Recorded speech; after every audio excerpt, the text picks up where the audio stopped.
what's up, everybody? Welcome to another episode of VPN Chat. Yes, it's a minute since I've done one of these. So, of course, I had to make it special and make it live.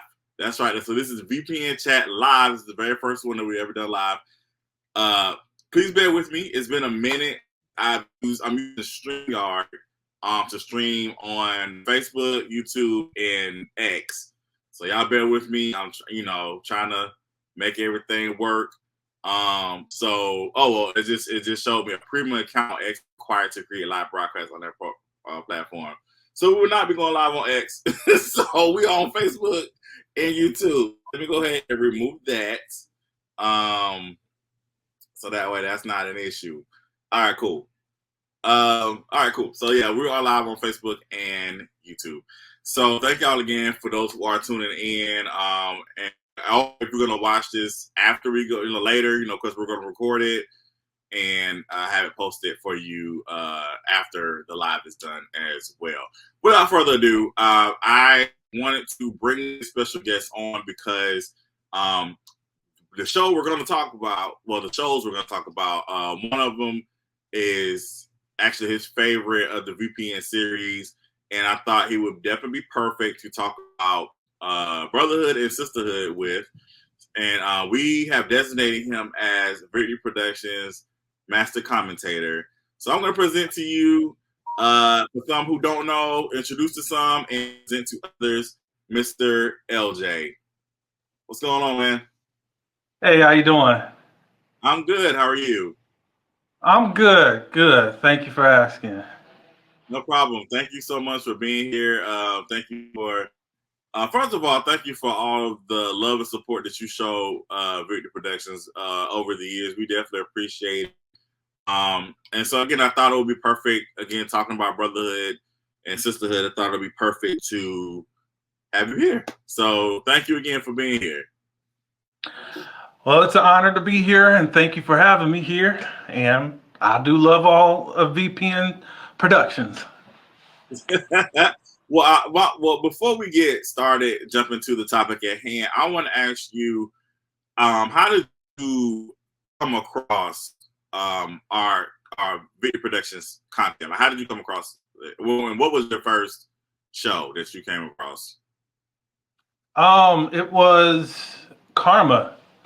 And the scene that got me was Mr. Courtney Gray. He was in the church crying. And that right there pulled me in because I haven't seen a lot of emotions that come from a man, in the specifics, a black man. And I was just so interested to see that. And it really hooked me in right away. So I started with Karma. I think the next show, Lover's Lane. Is it Blindside? Was that the fighting show? Colorblind. Sorry about that. I did that, and then the rest is history because I just loved everything that you did bring forward because of what you bring as far as with characters, and everything wasn't stereotypical, or it could be similar stories, but there's always a twist to your stories and bringing actually humanity to a lot of these characters and stories. Well, like I said, man, definitely appreciate you becoming on board. The one thing, like I said, I enjoy when people dissect our content. Like I said, I actually enjoy it, and coming from from a good place. As far as like I like I said, I don't have a problem obviously with constructive criticism, but I enjoy when people actually study what they're watching and like actually break stuff down, actually, give their theories of what they think is gonna happen. And like I said, what the thing that stood out to me for you was like LJ would write these like very long paragraphs. Like I'm talking like essay questions. And so, but I honestly appreciate that because again, it showed that you really cared about what you were watching and you really took the time to really break down what was your thoughts on the content that we were putting out there. So I definitely appreciate that. And that's how you got the name Master Commentator, because you definitely was like, you was giving us everything.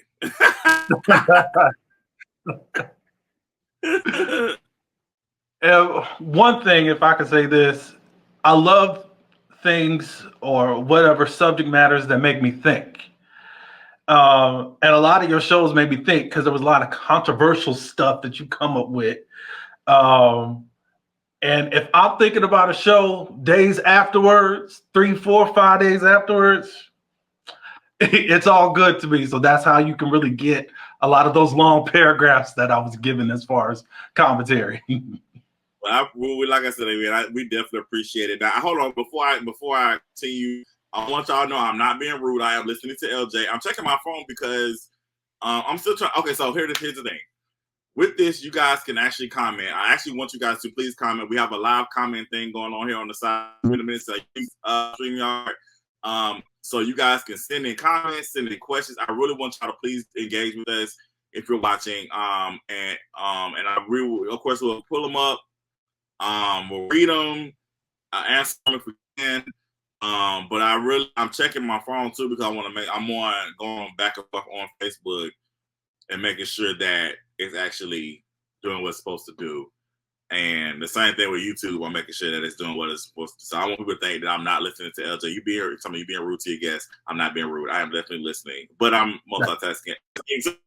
So, but you know how people are. You know how people are. Yeah, They try to find every little thing, and they want to try to say something. So, you know, So just wanted to make sure. Yeah. Cool. Okay, I got YouTube pulled up and then the live and then whatever. So hopefully, again, how StreamYard set up, the comments, if people send comments or questions, they should pop up here and I should be able to see it and all that stuff. Okay, let's get started. So we are talking about brotherhood and sisterhood, and I have to agree. You have told me, you said several times that Brotherhood is your favorite VPN show, and I have to agree with you. Actually, Brotherhood is actually my favorite VPN show, and I want to say it's not a slight to any of the actors in the other series, not at all. I 1,000% appreciate every single actor that's been a part of every single show of Victory Productions. The reason why Brotherhood is and I'll let you I'll ask you why it's yours, but the reason why Brotherhood is my favorite is because I honestly had the chance to really create something where I see a true reflection of who I am as a Black man, right? Because a lot of times we don't really see that in our shows or what have you, or movies or what have you. And I wanted to do something where you saw these men, these different men, different walks of life, but the one thing they had in common was trying to figure out how to deal with the emotions that we deal with as men. Because as growing up, you know, it was frowned upon to show your emotions. It made you, you know, you're soft, you're weak.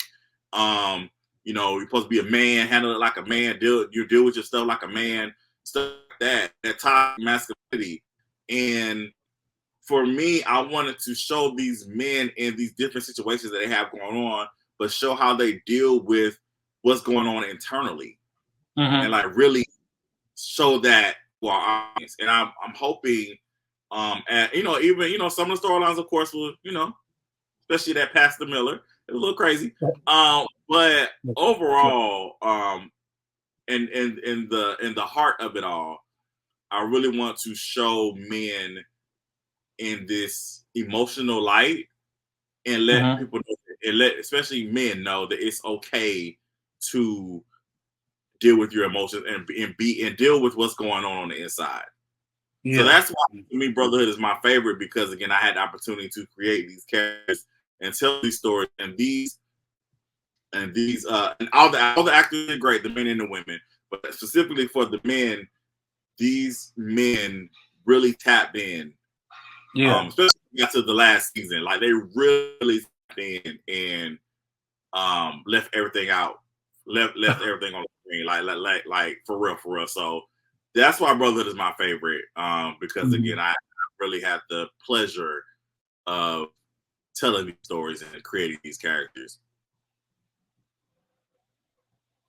So, what's your reasoning why Rise Brotherhood is your favorite VPN show? Oh, okay, so similar to you, one is we don't get to see a lot of representation of a man showing any other emotion than anger, and even within the arts, it's always stereotypical type of characters for Black men.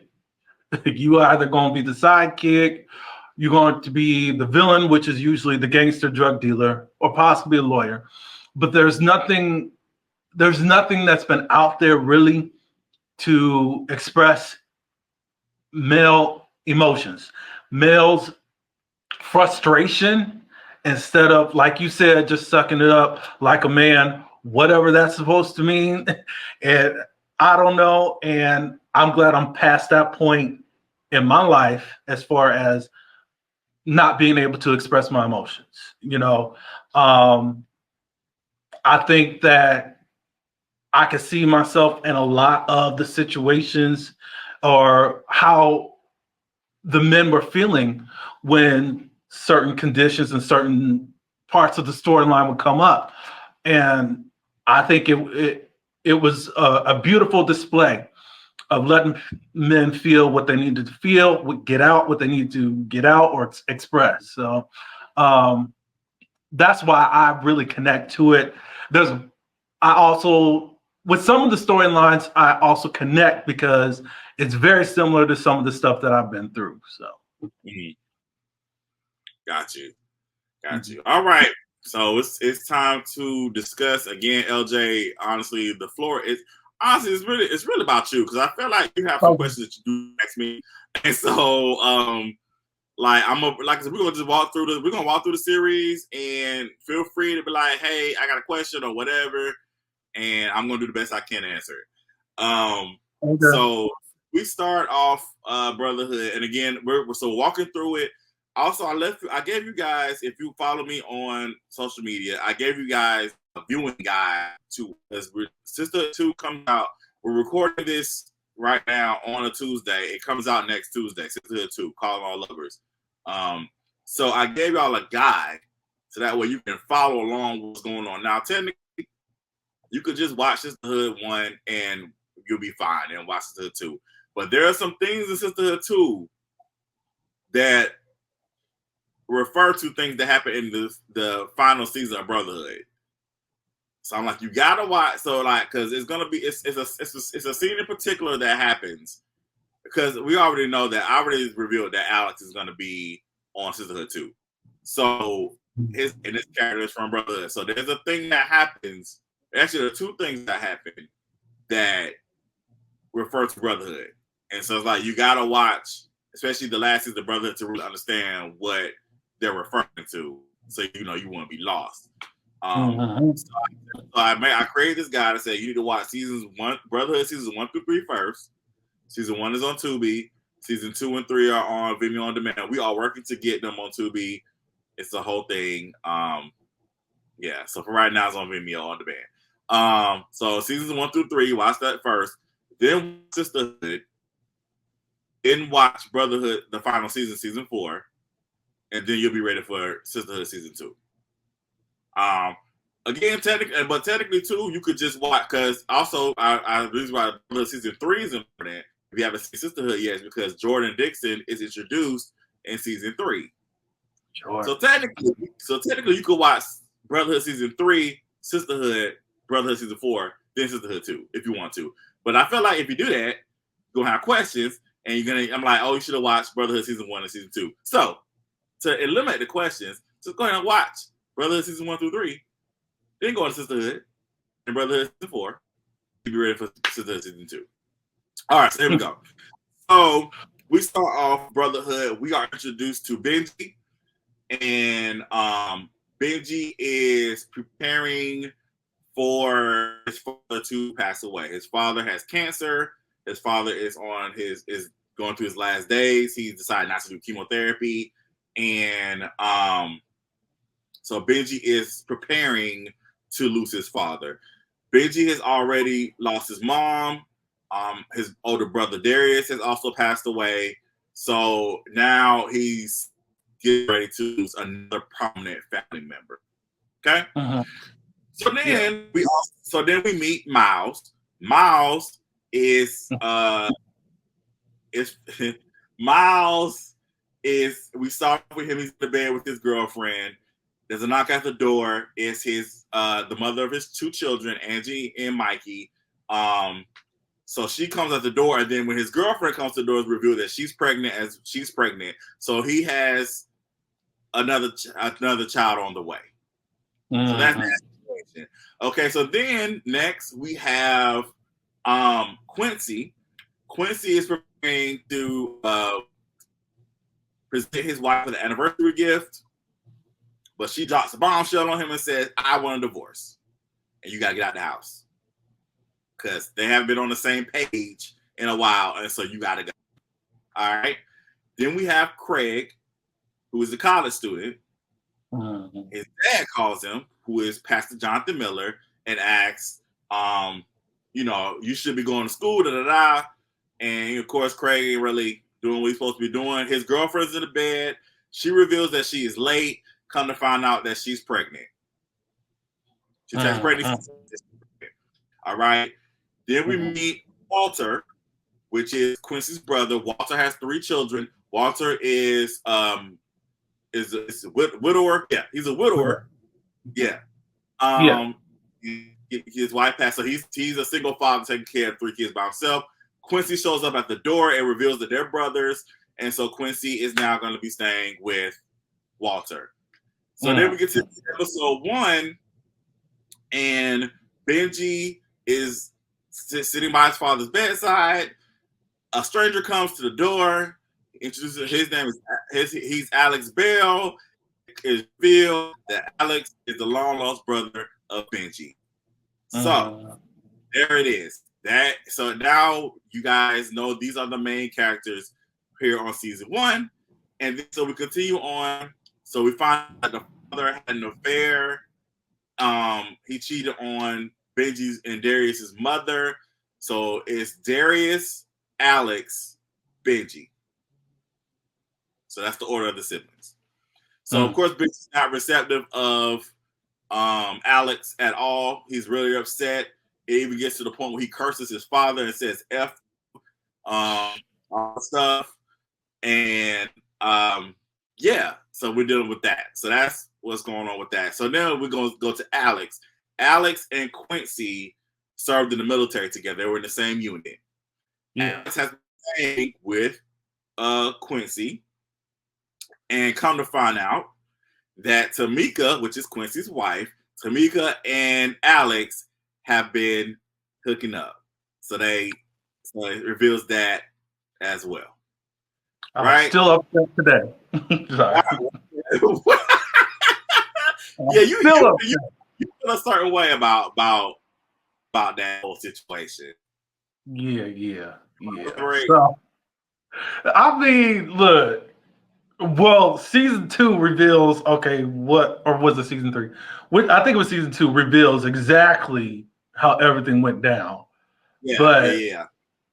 Alex, that wasn't his place to step in there. And then they had sex in their bed. Now that was the thing I thought was just like, I know I'm jumping ahead. Sorry about that. You're fine.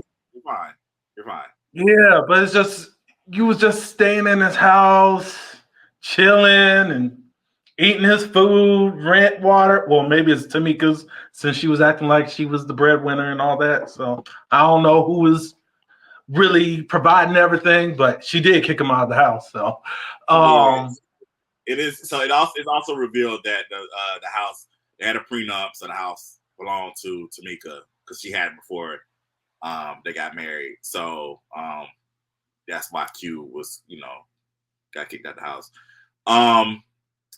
So then so that's going on. Walter actually goes over there to talk to me. He actually sees Alex and Tamika kissing from the window. So now see, Quincy doesn't know that Alex and Tamika, Alex and Tamika are together. But Walter knows. So Walter has that in the back of his head. Craig ends up. Do I want to go to Craig next? No. Let's go to Miles. Miles. So the two baby moms, because Miles didn't have to go to work, and so Nikita, which is the pregnant one, and I can't remember the name of Kenyatta's character, and I literally just watched this. Did I write it down? What is her name? I don't know. I was just looking at the name. Oh, I didn't write that one down.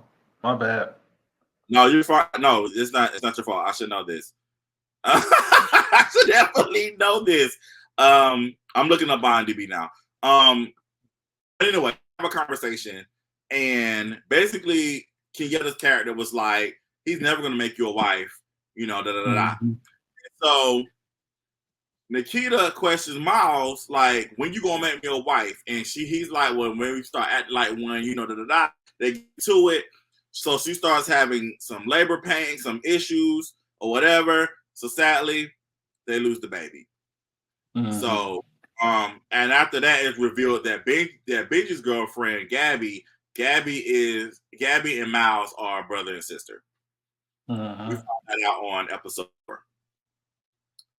So, I'm on the page now. I'm gonna find this name, because I have a story to tell, and why this is important. Katrina. Okay. So we got that done. All right. So Craig and Tiana, they go to the Mills house. Craig tells the parents that Tiana's pregnant with his baby. They seem receptive at first, but then, of course, Pastor Miller reveals how low down he is beginning to be. He offers Tiana a blank check to leave Craig and never come back. You take your pregnant self and be gone. So then we get to the end, and we're in the end of season 1. Walt was trying to tell Quincy what he was going to tell Quincy what he saw, but then it is revealed that a doctor called and said he needs to come in and get tested for HIV. That was yes. Yes. And I honestly was hesitant about going that route with the story. But I was like, nah, we need to get into it. Because I didn't want it to be the stereotypical story. You know what I'm saying? So I like a lot of shows they do that.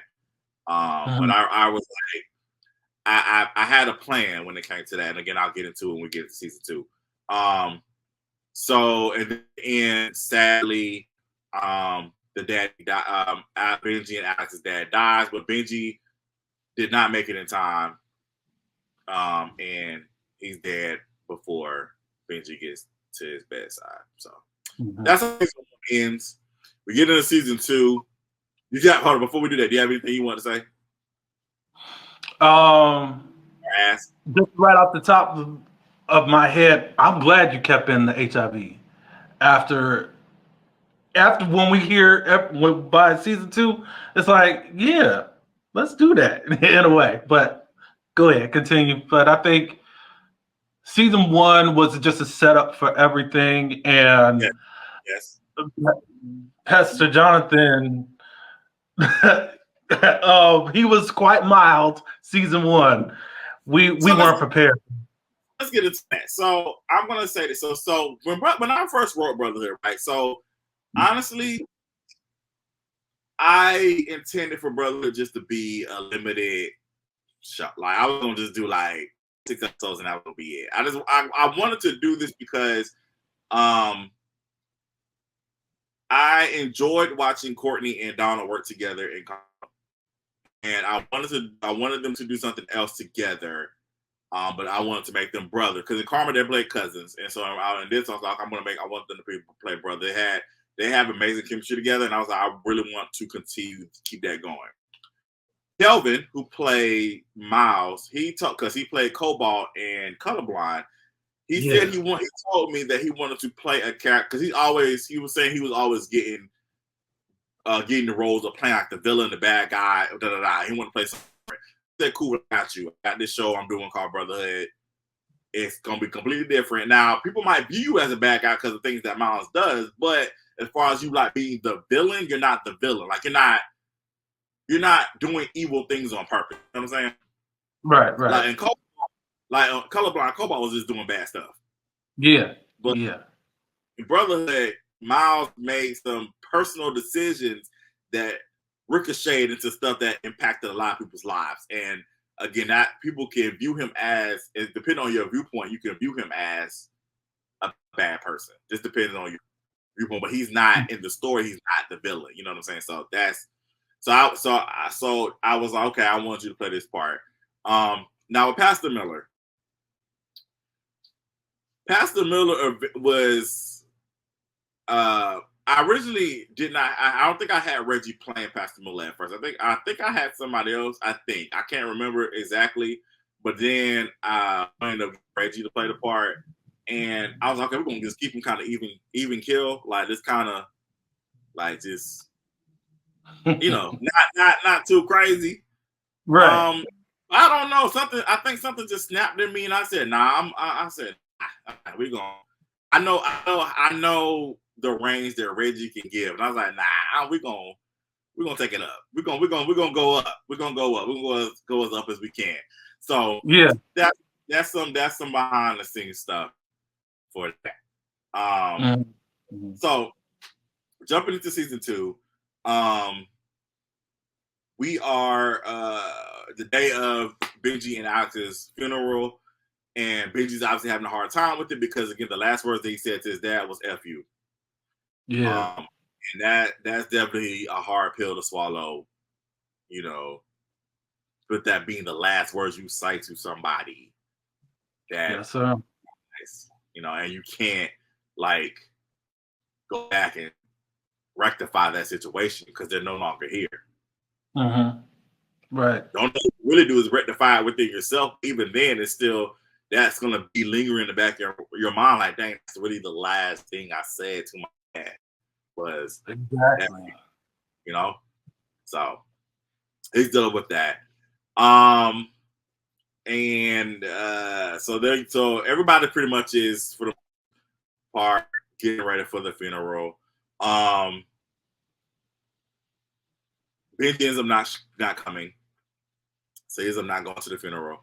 Miles, as he's getting ready for the funeral, Nikita's trying another baby with him because she just lost the baby, and he's like, "No, we don't need to do that." So she's upset about that.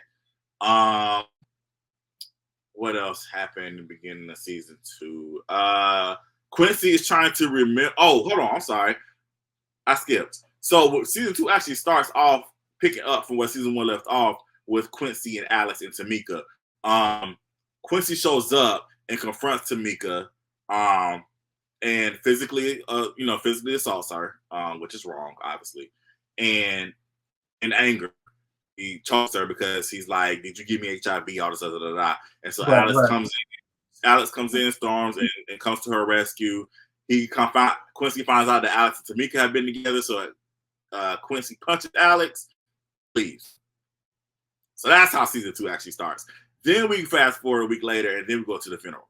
Okay, so Quincy is trying to he's obviously blocked some stuff out of his head, and so some stuff is coming back to his remembrance. So find out Quincy was in a strip club, wilding. He ends up hooking up with a stripper, and he's like starting to put 2 and 2 together. Like, maybe he may be the reason why that him and his wife have HIV. Well, he doesn't know he has it yet, but why why he's been called in to get tested for HIV. So then Miles, we find out that Miles has an older son. Oh, God. Yeah, so we find out that Miles has an older son, the mother of his child, her name is Kendra, and the child's name is Miles Keller Jr., aka Dub. So Kendra says, "I'm done. I'm tired of raising him by myself. It's your turn," and leaves him with his daddy. And Nikita is looking like, "Who is this?" And Nikita really realizes that what situation she's in with Miles. Like Miles has all these kids, and it's like she's trying to figure out, okay, do I want to live my life like this? Her friend is telling her, "Girl, you need to leave, you need to get out." And she's just trying to figure out, like, what do I want to keep doing this? And also we meet another new character too. We meet Jax, which is Craig's cousin. And we find out that Jax is sleeping with their professor. I'm gonna say this. I remember when I believe when the first episode came out, and people were like really rooting for Jax because oh wow, he messed around with the professor. Wow. It was like, okay, they're like, people was like, well, the guys are like, yeah. Wow. That was funny to me. What else? I'm trying to like, I don't want to like break down every single thing. I'm trying to like just kind of the story along. Pastor Jackson was running for office. Pastor Miller. We haven't gotten there yet. But yeah, Pastor Miller. So Craig, so Tiana does tell Craig that Pastor Miller offered her a blank check to go away. Craig ends up confronting Pastor Miller. Now, this is when we see Pastor Miller starting to get Rabble. not really all there in the brain. Unhinged. Go ahead. Unhinged or unraveled. Yeah. So when Craig comes in and says, "Stay the F out my life," Pastor Miller's like, "Oh, you're not talking to me like that," and chokes him and like literally about to choke him to death. And the mama is at the point like, "Please get off of him, let him go, whatever." He ends up letting him go, whatever. You see that Pastor Miller's obviously been abusive to Craig. That's apparent. What else? So Walter, he has an associate that's flirting with him. Because again, keep in mind, Walter has not been interviewed with anybody since his wife's death. So he has a flirting with him. His other coworkers like, "Yo, you need to go ahead and get with that because he's trying to get with you." And that's just been pretty much his whole storyline for season 2. And so back to Benji. Benji, again, he's still trying to deal with his father's death. We also, in flashbacks, we meet Darius, which is Benji's older brother, played by Nelson J. Davis. When I wrote that part, I immediately said I wanted Nelson to play that part because, again, I really wanted to see Nelson and Courtney together, working together on camera, and that chemistry was amazing as well. So as soon as I think I told Nelson, I said, "Hey, I'm writing this part for Brotherhood. I really want you to play this part. You'll be playing Courtney's older brother, Darius, who died. Actually see what led up to his death," and he was down. It was amazing. It was just amazing to see those two together on camera for sure. Most of. Yeah. So we see Darius through flashbacks as far as what happened. Darius obviously has Benji mentioned it in season 1 that Darius died of a drug overdose. So we know that Darius has a drug and he's an addict. And so we see that all throughout season 2 through the flashbacks of what's going on and how that influences Benji. Darius actually made Benji do a line. So, they was having fun with the ladies, and then Benji was like, Darius was like, "Come on, do this line, and he ended up influencing his little brother to do drugs with him. We also revealed too that it's the whole family, all the brothers because Alex revealed in the flashback Alex also had issues with drugs as well. Alex shot up needles because he has PTSD from things he dealt with in the overseas in war. Dealing with that, he uses that to quiet the noise. And actually, Tamika actually throws that dagger at him, saying, "You probably the reason why I got HIV. Not using all the needles. You thought those needles, you probably got the disease and da da da da." So they get into it, and then Tamika kicks him out after she slaps him, and then kicks him out the house. Mm-hmm. So, Shatari starts with those heavy hands. I heard about the hands before. Yeah, listen. When I tell you she can slap, she can slap. And I know, I know from experience because she slapped me. So, was it on lines then? Because I know you two characters were together for a while, wasn't it? Yeah, you know what? Did she slap me on lines? No, I don't think she slapped me on lines. We did a live, like a live presentation. She slapped me in. Okay. Yeah, she slapped me then, and that hurt. So yes, I it's funny because I write her characters not thinking that she has to actually slap these men. So I was like, I'm sorry. Y'all get some insurance actors. No.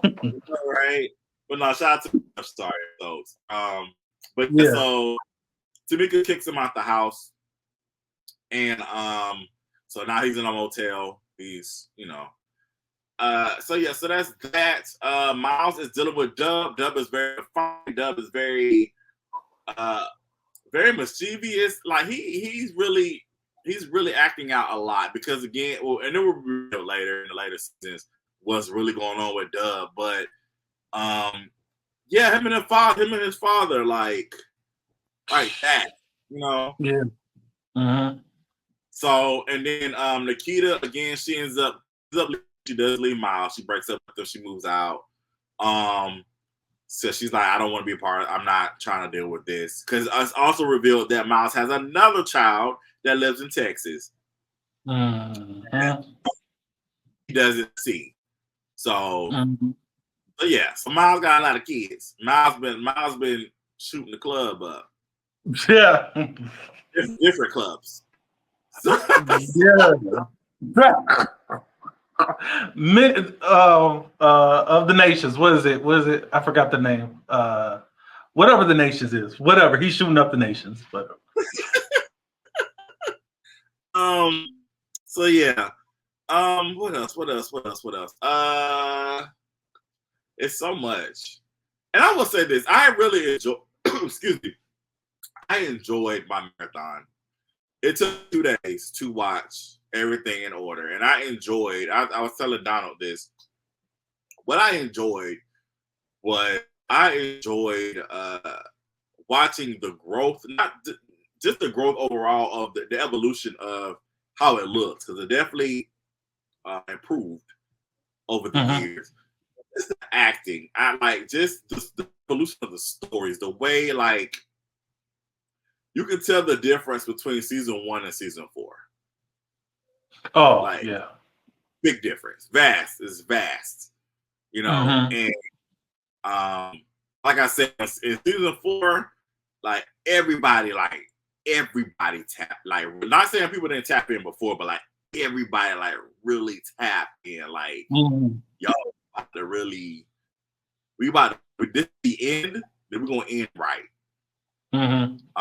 So yeah, I just enjoyed just the evolution of it. Even with Sisterhood, like I said, just because I end up watching Sisterhood too. Y'all see it next Tuesday, but I watched it again myself, me and my sister, and just the evolution, even from Sisterhood 1 to Sisterhood 2, like it's like vast. Okay. So okay, but yeah, so back to Brotherhood season 2. What else? Okay, so yeah, so now with so Craig makes a decision to drop out of school because he feels like he needs to go ahead and get a job do what he needs to do to prepare for the baby coming and everything. Pastor Miller is he's having an affair with his secretary, Charlene. That's important. Jezebel. He called her Jezebel. I said, Lord. he was in that office, but he was getting it in. Let's just say that. Yeah, he definitely was getting it in. So he's having an affair with his Charlene. We meet his frat brother, Lionel Claiborne. Lionel has an opportunity to run for governor, and he's asked Jonathan to be on the ticket and run for lieutenant governor with him. So be on the same ticket with him. So there's that opportunity. All right. We found out though that the professor that Jackson's sleeping with is actually the wife of Lionel Claiborne. Now, when they all at the house, so Pastor Miller's about this whole announcement thing, and they all come to the house, and it comes to find out that she is Lionel's wife. And so, of course, Jax and Craig are like, oh, snap. Oh, there's that. Let's see. I'm saving the end because we got to talk about JT, but I want to save that. What else is going on, LJ? Of course. Well, you got two things. Because I know you want to talk about JT, but we would have to talk about Tamika too, as to what happens with her. Yes. So, so before we do that though, and you were referring to how her and Alex. So we do have an episode called. We have a whole flashback episode, recalling when Alex got the call about his dad. Actually, his dad called him for the first time, wanted to meet him. We see that Alex coming to stay with Quincy. Tamika has an issue with it because Quincy didn't run about Tamika. Of course, Tamika and Quincy are arguing, even accusing him of cheating. It's a lot going on. Quincy is definitely wilding. He's just out there, but that's how he's at that. So Alex is coping with he was using drugs for his silencing the noise or quieting the noise. Quincy was using sex and women and alcohol, and he was out there doing his thing. He was also dealing with PTSD as well. It wasn't heavily discussed, but he was dealing with the same thing as well. They were all dealing with it in their own different way. So Alex is confident Tamika, I wouldn't, I wouldn't, how people do. If it was mine, I wouldn't treat you like that, And so, of course, Tamika wants to be loved, and it happens. Yeah. Like I said, they have their first time in Tamika and Quincy's bed. So, first, if I could say this, this is my favorite episode of season 2. I love it. I love the writing. I love everything about it. Even though I got some issues, but yeah, I think couldn't they have gone to his room and did it? Because I'm like, dang, right there. I mean, I know Q was very disrespectful to Tamika. Look, he was. But it's like, oh, that just, go over there and do that. I mean, their bed is bigger and they have more space. Well, you can quiet the noise in tight spaces too. And then he slips out right before Quincy comes up to the bedroom. Yes, sir. He does. Sir. Ooh. And then you don't say a word. Hey, y'all just go on about life like everything's good.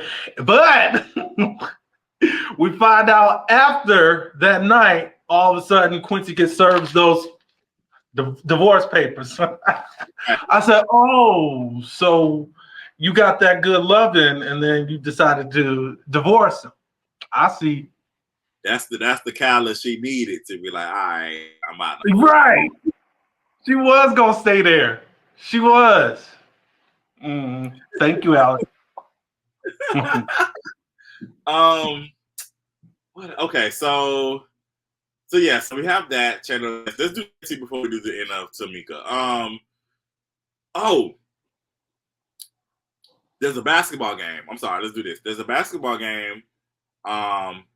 The fellas get together, have a basketball game, and it's BG Miles, Quincy Walter, and then Alex shows up, and Quincy's ready to beat his behind. But of course, they get him out of there. At the house, it is revealed that now Walter finally reveals to Quincy that he knew about Alex and Tamika hooking up. He would say, I was going to tell you, but then you said the thing about you get tested for HIV, but Quincy ain't trying to hear it. Quincy he feels betrayed. They get into it, and then Quincy ends up leaving the house, leaving Walter's house. So he's going somewhere, wherever he's gonna go, because he can't go back to Tamika's house. So I guess he's gonna go to the hotel room.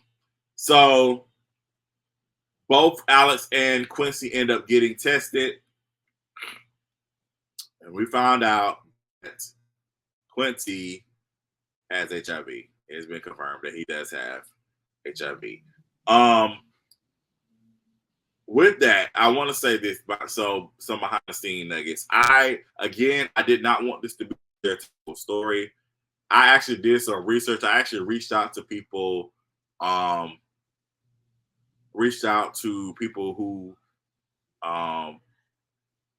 knew somebody that was diagnosed with HIV. Actually talked to somebody that actually does have HIV.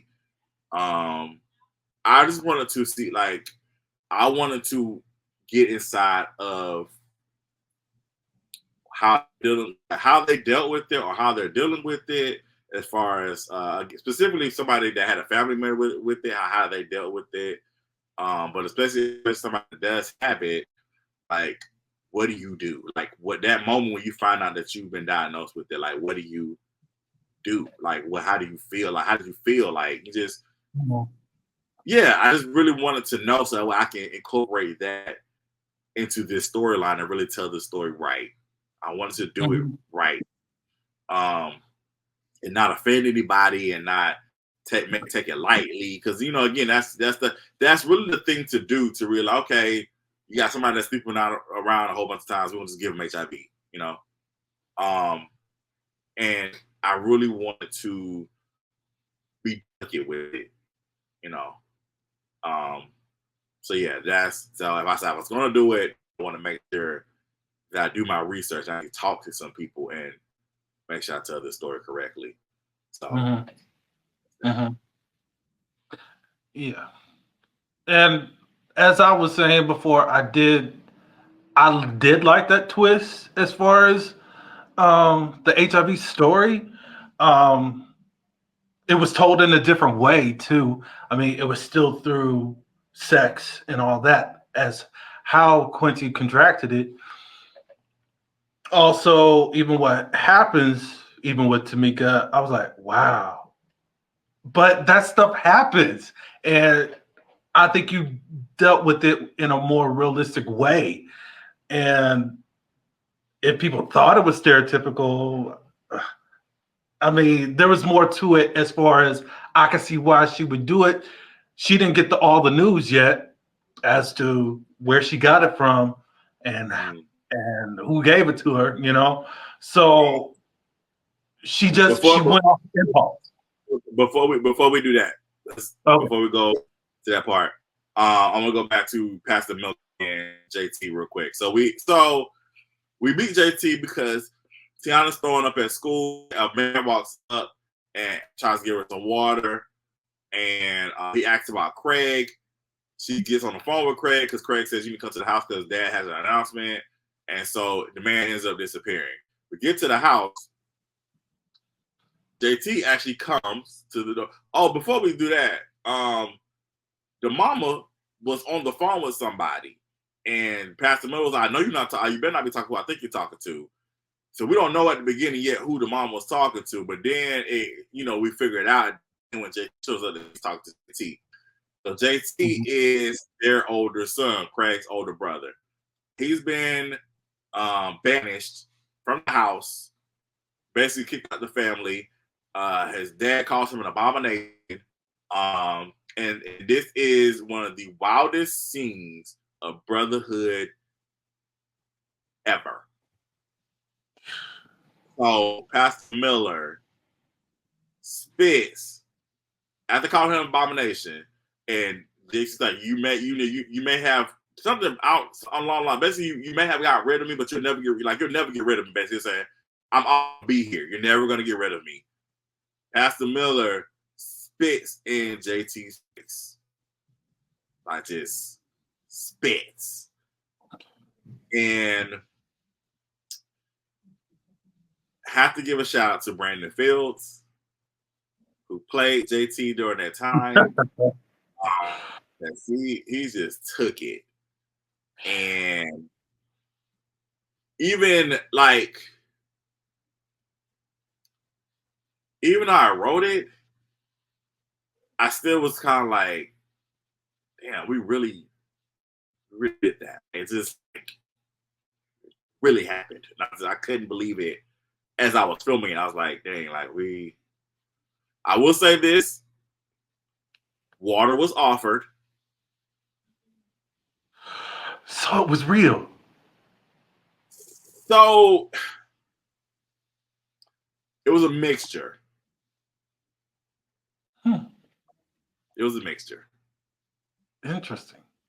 Yeah. Because that was one of my questions. Because I wondered, was that real? So the take on Brandon on JT was the mixture. The shot with Reggie, that was his spit. Because you see the slob coming out of his mouth. That was Reggie's spit. So and so of course it was cut to where, but still spit was still involved on both takes, regardless, And Brandon, we was like, but Brandon's like, no, it's fine, it's good, it's fine, and he wiped his face and we just kept it moving. So like I said, Brandon's definitely a champ. But I'm gonna say, I did say we were going to just do water, but yeah. Wow. Oh. Now that's the MVP, for real. No, Brandon definitely was the champ for sure. But that's the wildest scene ever in Brotherhood history, for sure. So it comes to find out that JT is gay. That's the reason why he was kicked out of the house. He is dating a Caucasian male by the name of Richie. We find that out as they are watching the announcement of Lionel and Jonathan registering to run for office. They're watching the news. So we find out that JT's gay and that he's dating Richie. So now we're at the end of season 2. Now basically at the end, again, Alex. Oh no, I'm sorry. Oh no. Benji, gotta talk about Benji. Benji has a bag of he the funeral. Recently he went to the funeral. He met up with somebody. He got a bag of cocaine. He hasn't yet, but he's got a bag of cocaine. Gabby, while he's at the basketball game, Gabby was going through cleaning up or whatever. She comes across this ring, and Benji has to cover up real quick, and he proposes to Gabby. And it's very impulsive because again he's trying to cover up. And so then when Benji is away, we find the bag of cocaine in Benji's pants, and so then it's revealed that Miles and Gabby's father was also on drugs, and that's the reason why the mama and daddy are dead, because he was driving while he was high. Mm-hmm. This causes the issue for Gabby, of course, because she's like, I cannot be with you if you're going to be doing drugs. And so Benji ends up choosing the drugs over Gabby. Gabby gives the ring back, and she breaks up with him and leaves.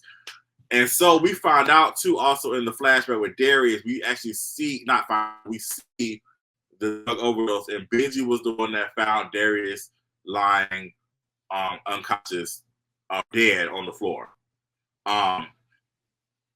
Brilliant is the only word I have for the scene. It's one of my favorite scenes with Nelson and Courtney. First of all, Nelson is the MVP for holding his breath that long.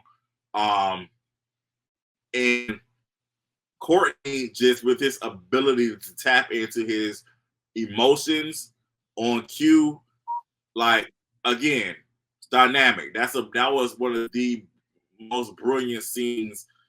People are still talking about to this day. Yeah. The entire series.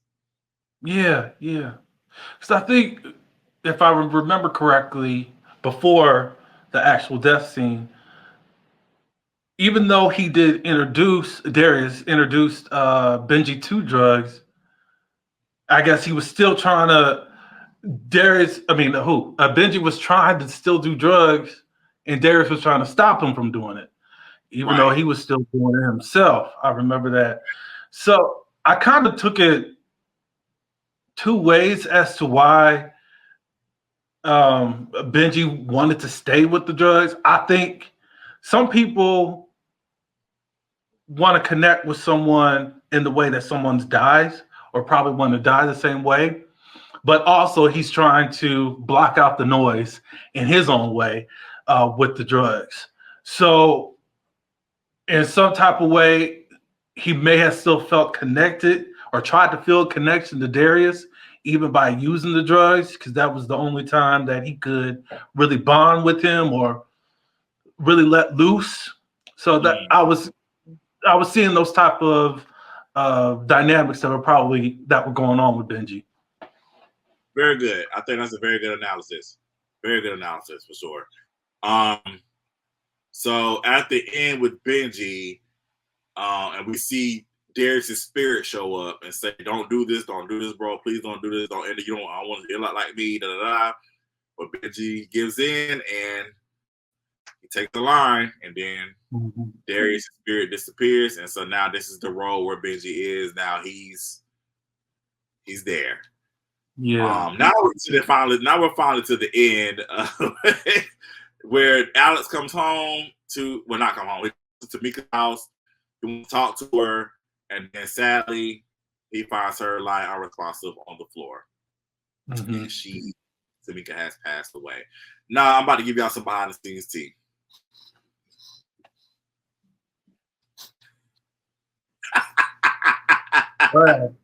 Your face.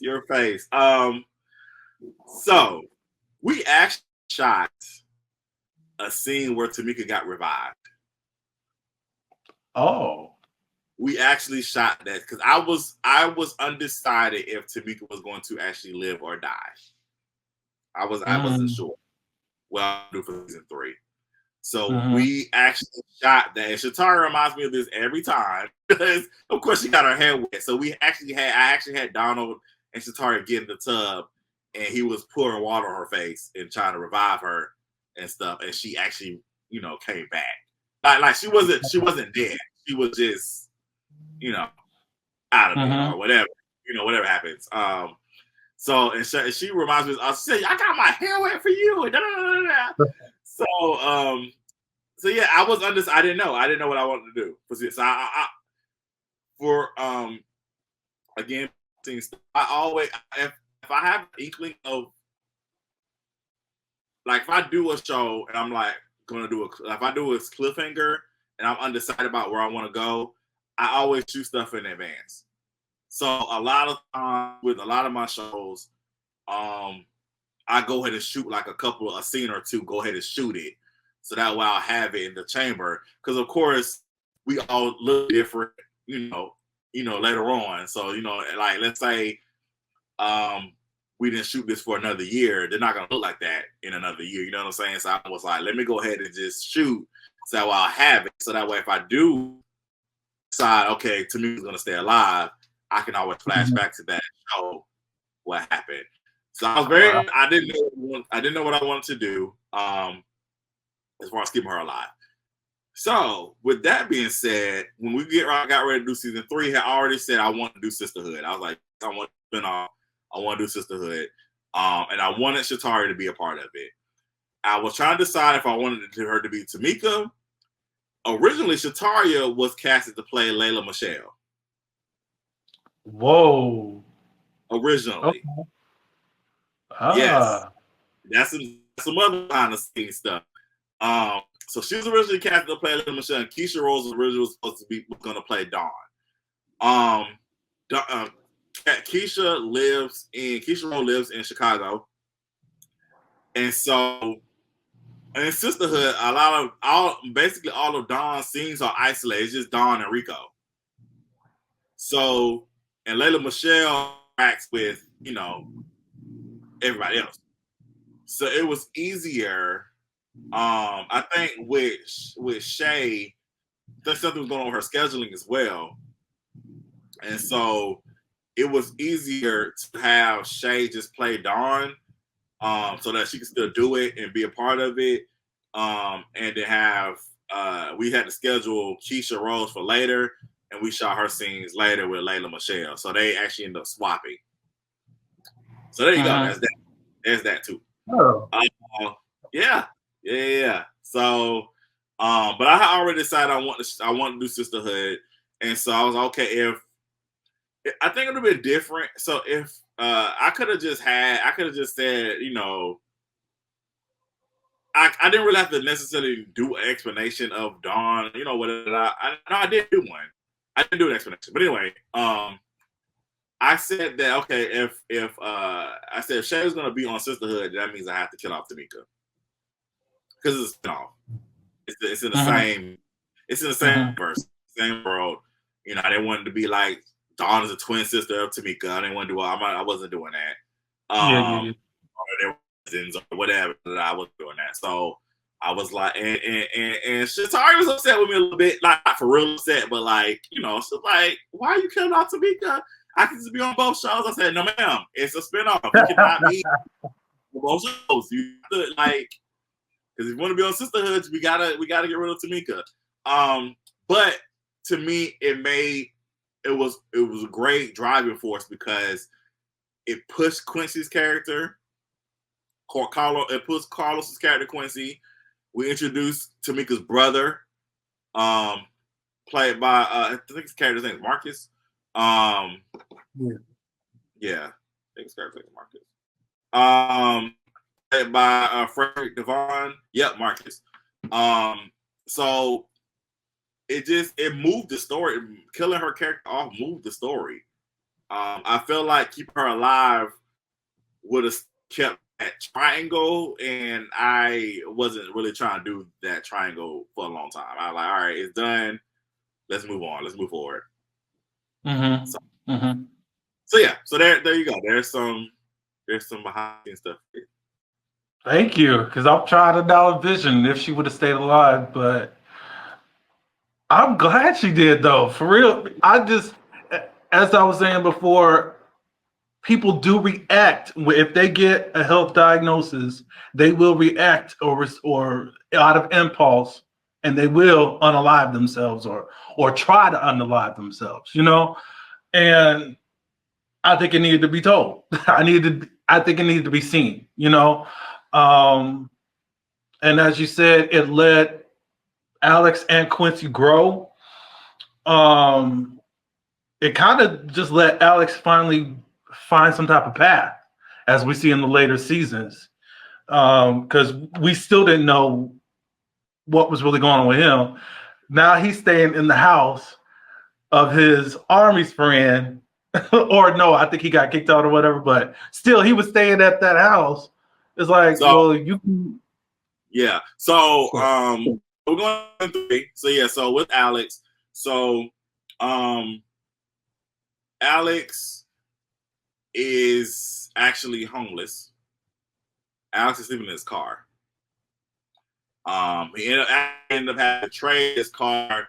It's an explanation there why he has because he has this green Jeep now. It's like a cheaper Jeep.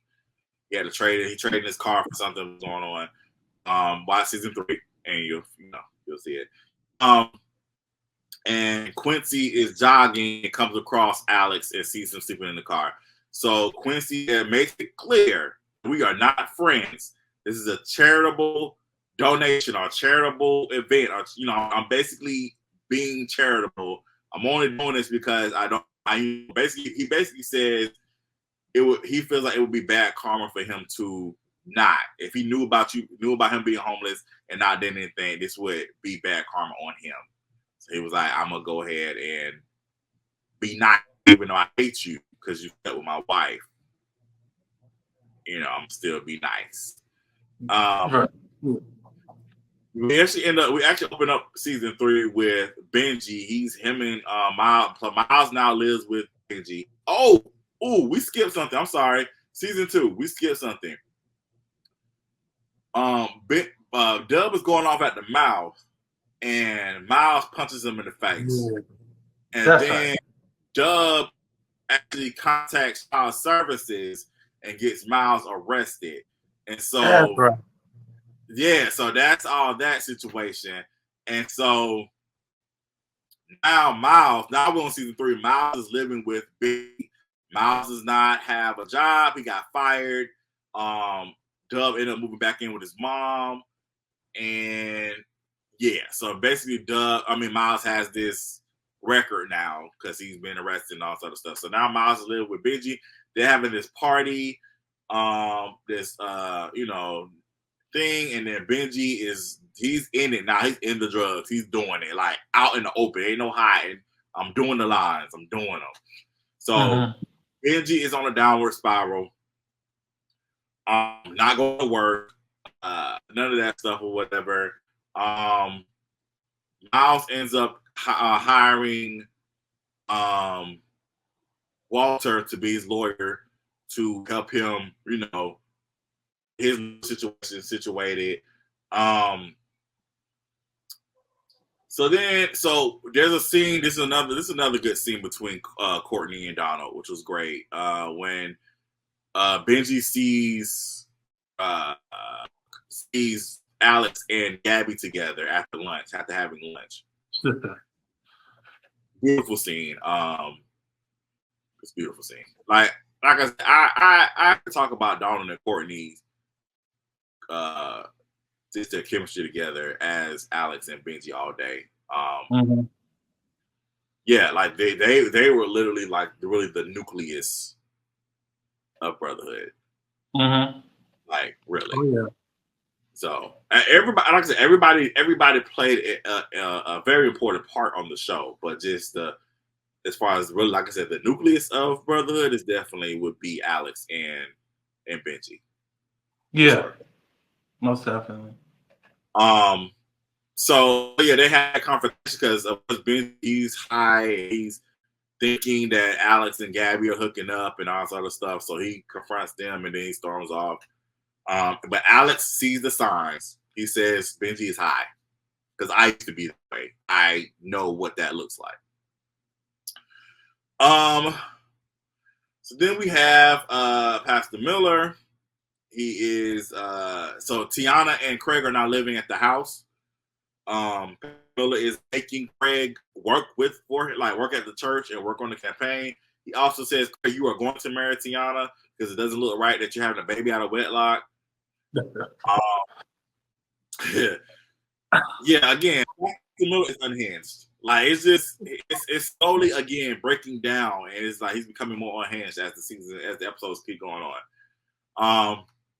But then later on in the episode, we find out that there's somebody shows up at the door, and his name is Ray, and he says, "You had sex with my mom when y'all were in high school, and I am your son."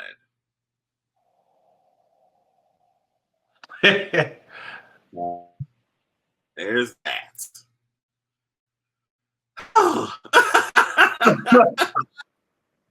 Pass the pass.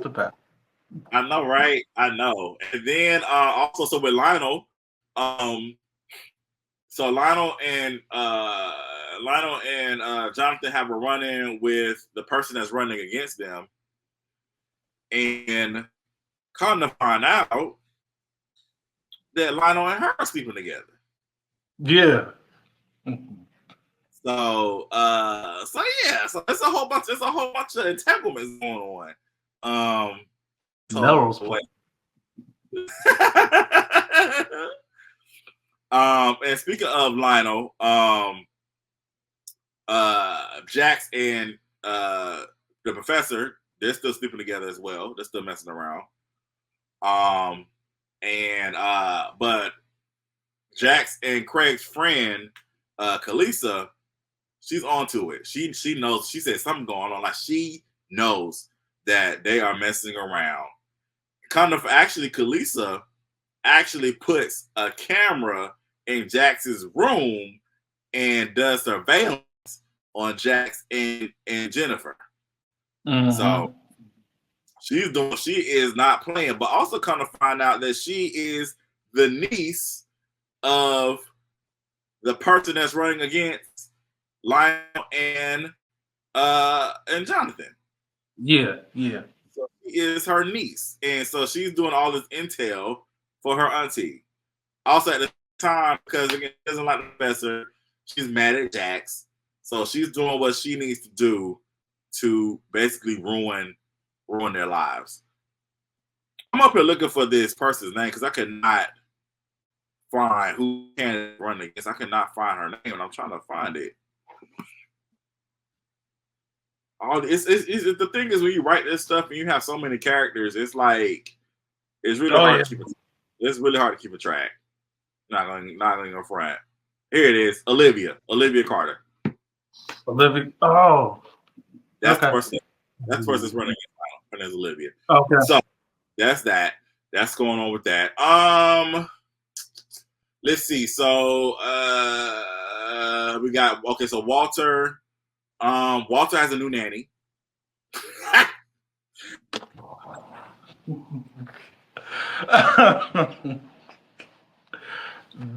Oh, Walter. Walter has a nanny.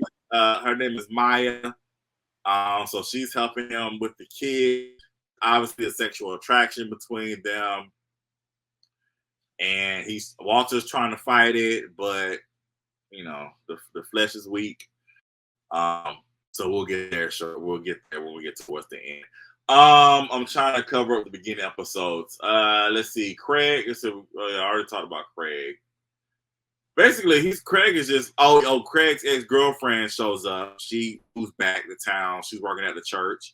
She says, "You were once the love of my life. You know, you still have my heart." All this other stuff. So Craig is trying to fight that temptation. He's like, "No, I want to be faithful to Tiana." However, Tiana is fantasizing about Dre. You know, she's pregnant and stuff. And honestly, with Tiana.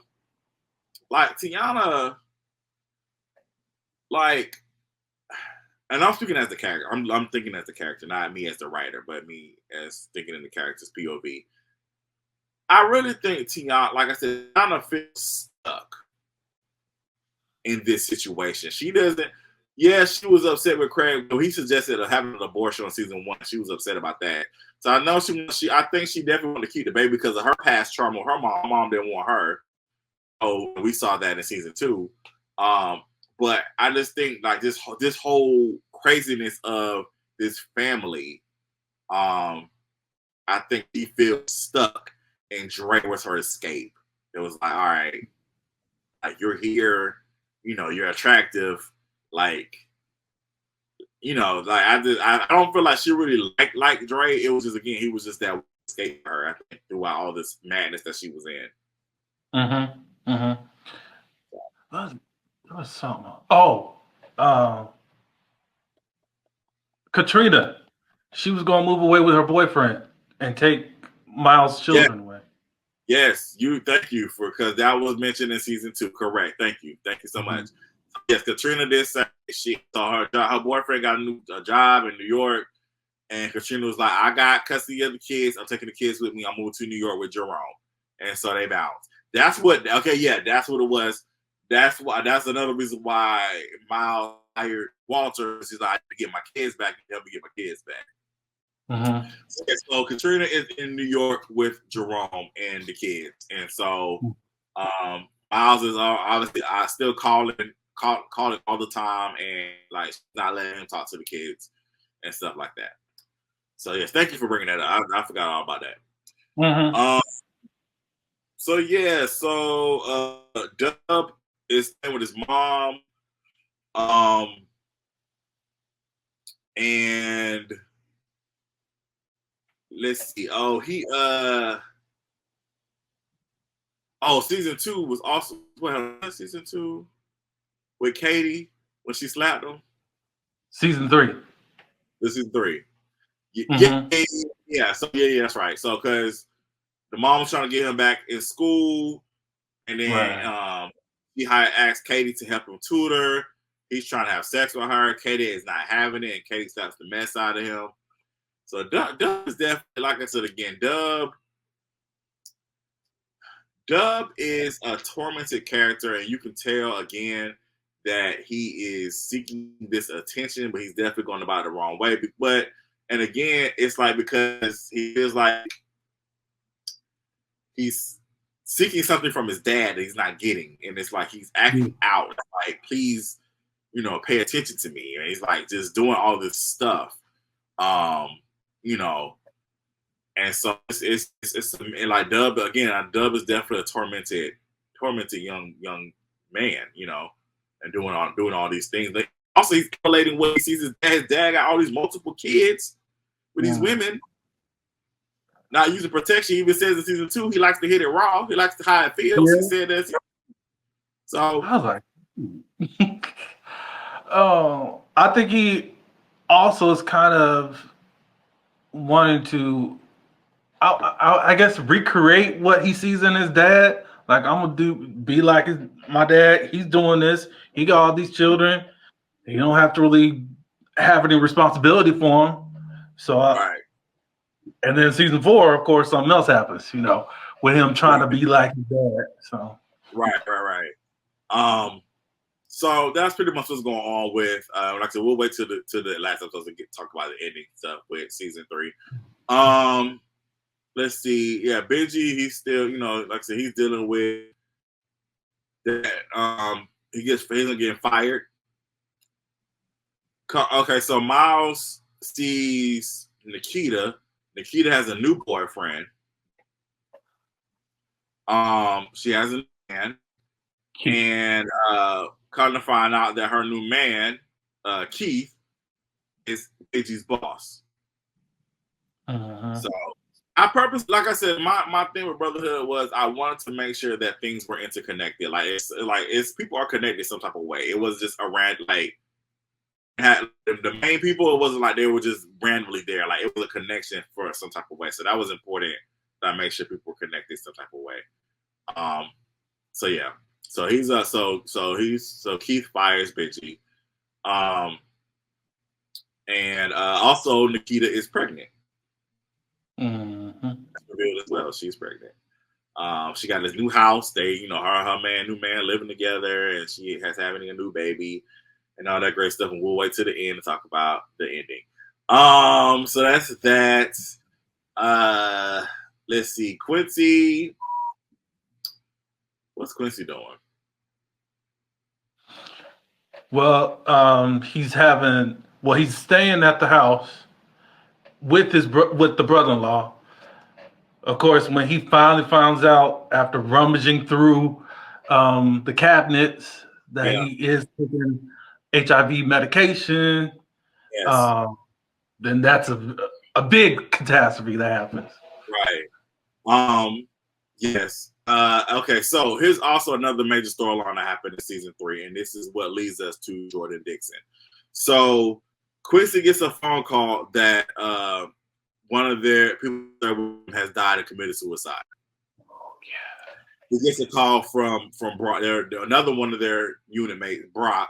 Brock calls them and tells them that one of their unit mates has committed suicide. So Alex and Quincy drive up north to go to the funeral. They end up staying with Brock. And Brock it's revealed. Brock finds out that Alex slept with Tamika because Alex is still mourning Tamika's death, and so Quincy about to fight. And Brock's like, "No, y'all can't do this. We're brothers. We gotta be here for one another." Da, da, da. It's so funny because every time I watch that scene, I have to send that scene to two people. I have to send to Jules because there's this part where Donald holds his fist up like this, and Saad makes a joke about that all the time. He's like, "Why is Donald's hand like this?" He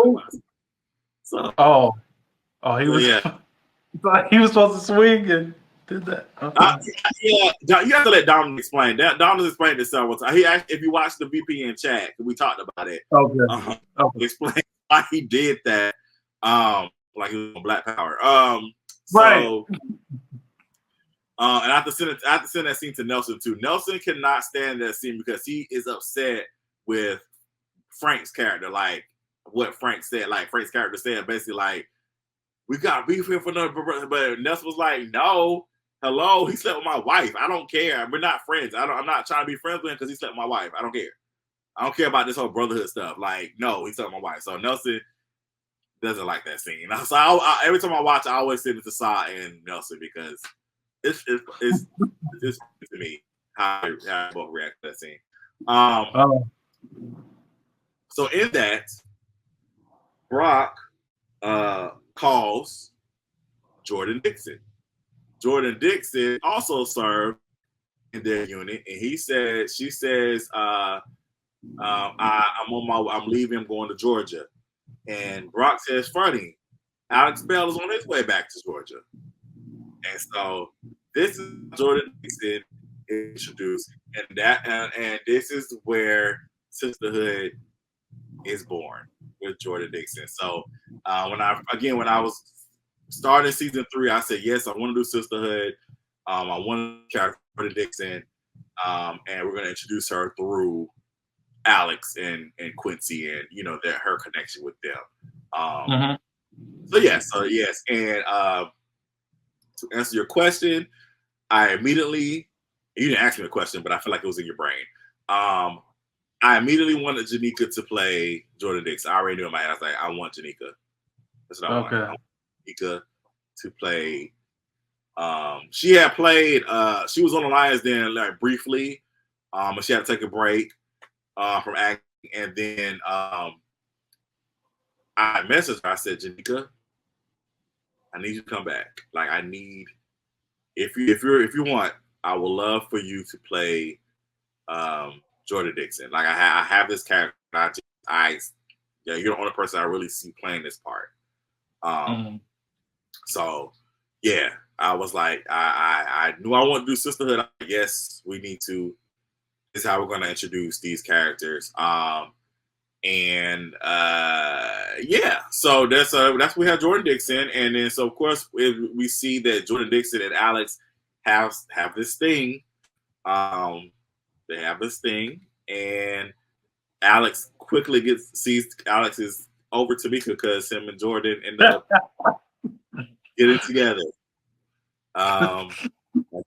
So in that same bed. No. So we have that. Quincy, like you said, we already mentioned that Marcus finds the HIV medication, the medication to help with the diagnosis and things like that. And so Marcus punches Quincy, finds out Quincy's the reason not to be committed suicide. Marcus ends up getting jumped in the alley, getting beat up by Marcus and his goons. So there's that. We have Craig sees Tiana kissing Dre. So Craig goes and sleeps with his ex. Like, I'm about to go do my thing with her. Like nobody, this is big wedding supposed to happen at the house. Nobody's there. Like the mama shows up. Jonathan's mother shows up.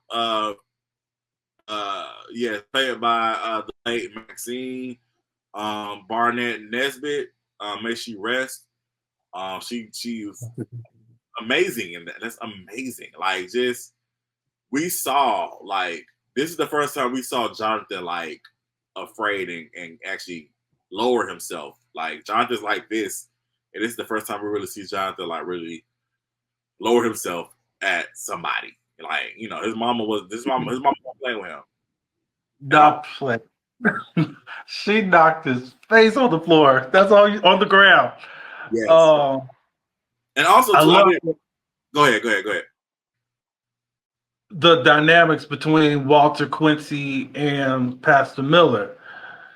We start getting into okay. I loved how we got that backstory as to what is really driving Jonathan and a lot of his decisions and how he views stuff. It was a lot to see how complex this character was. And I'm still remembering when he slapped Carolyn. Yes. It was the thing of when he would do stuff, he would do it and then like, I can't believe I did it. At least in the earlier seasons. Now later on, we see that something has totally taken over him. Right. Like, so it's been interesting to see the metamorphosis of his character throughout the seasons. But I did like how you added that dynamic, at least to let us know what Jonathan's problem was with Quincy and Walter. Right. For again,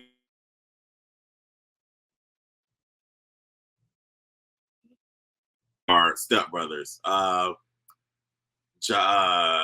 Jonathan's mother married Quincy and Walter's father.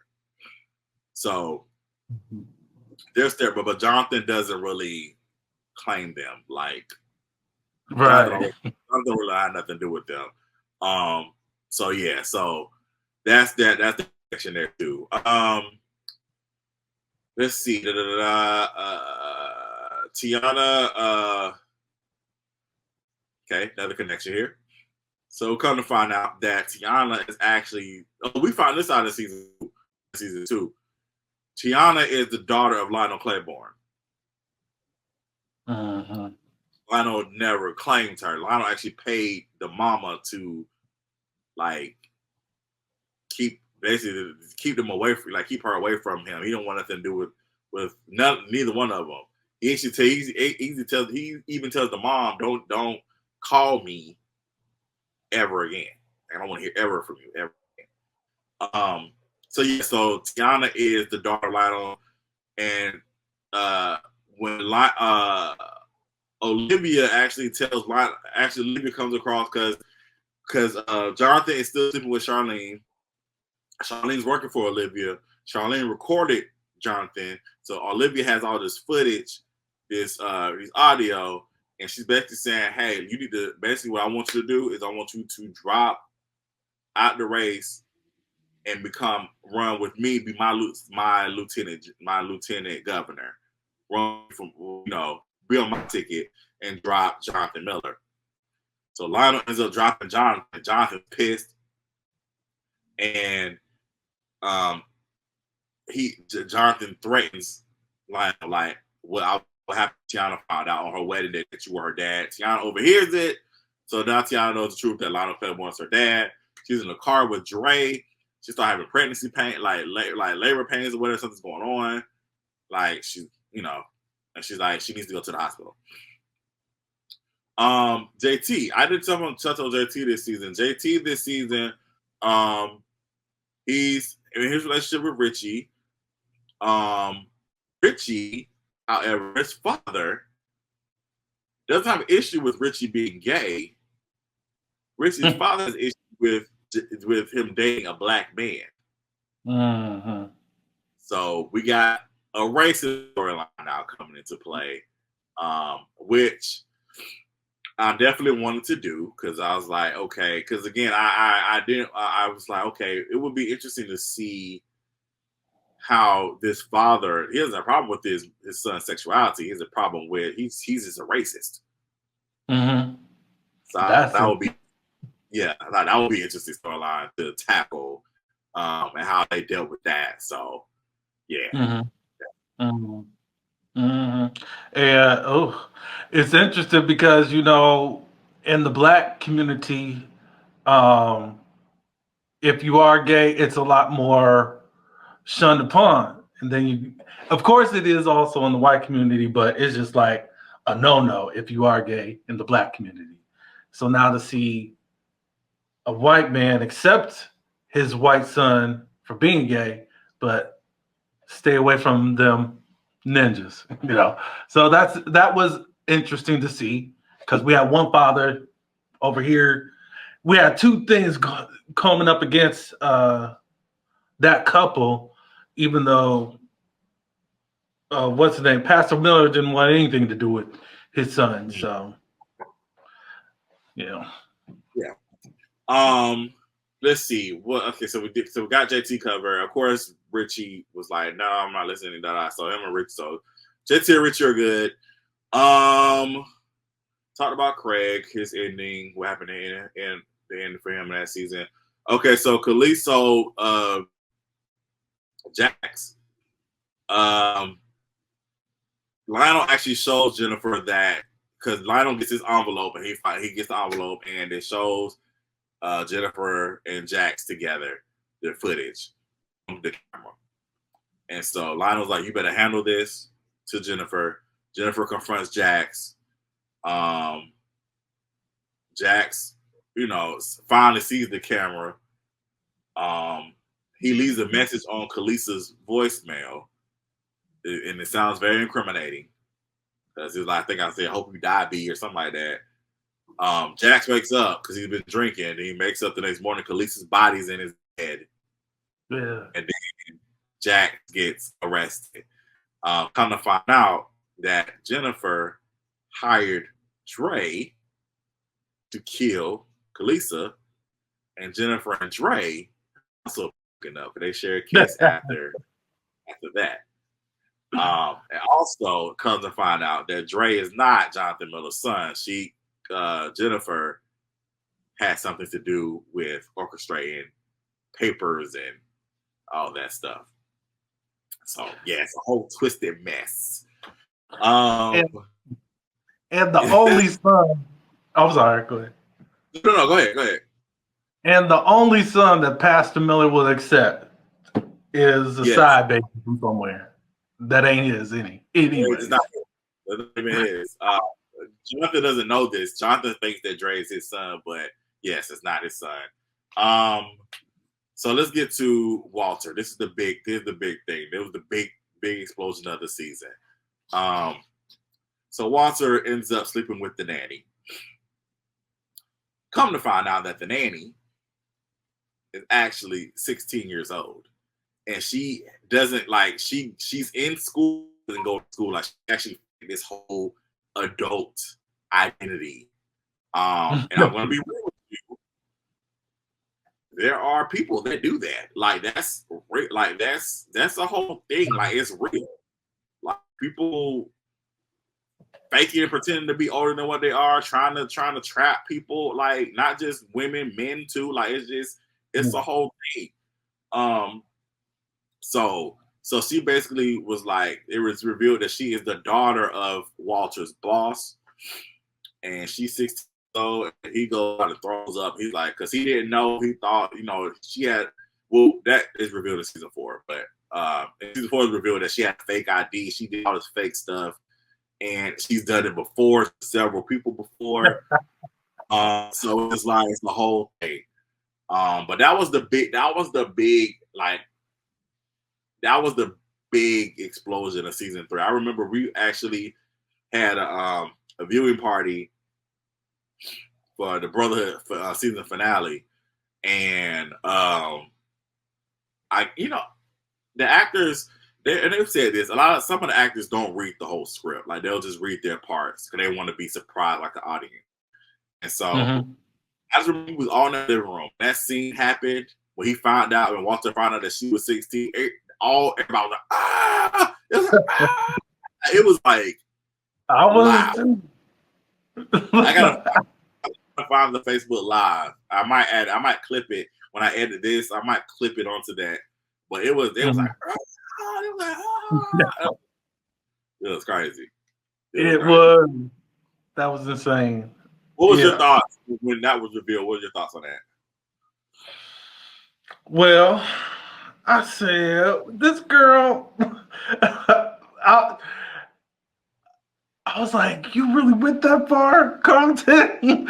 But Walter didn't know. And I mean, it's not like the character looked like she was 16. So it was just like, what is going to happen to him?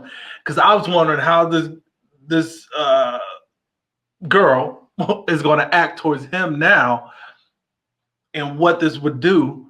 Like, I'm sure he wouldn't continue on, but is this girl going to continuously try to come on to him? Or it was interesting, and it was quite. It gave Walter some flavor after so long being so widowed. He don't really know what to do with his life, or he's trying to, as far as his love life. Like, I think everything else was pretty much together, and then all of a sudden, the person he finally lets loose on was totally inappropriate. Right. 1,000%. So back to Dub real quick. Dub, he's selling weed. His mom finds it. This is his mom. His mom kicks him out the house. And shout out to Kim Grant too. Like, she's amazing. Like, she really amazing. She yeah. There's a reason why she got that nomination from the ISAs, because she it's something about the way she portrayed Kendra. Like, she really gave that mother, like, it reminded me of Aunt Viv. That's what she reminds me of. Yeah, she definitely reminds me of Janet Hubert. For sure. Okay. Yeah. So her chemistry with her and Mitchell. Mitchell's like, everybody's great. Like I said, I hate when I call out people because I want people like, oh, you didn't call me out. Everybody's great. And I'm just thinking of, as I'm thinking, like, I'm mentioning people, but yeah, Mitchell definitely. And for people who don't know, Mitchell's actually a grown man. Mitchell is grown. A lot of people think Mitchell's definitely not a teenager. Mitchell's grown. He just still has like features in his face, which is great. Like, he can audition for the channel still and be like, get a part, because Right.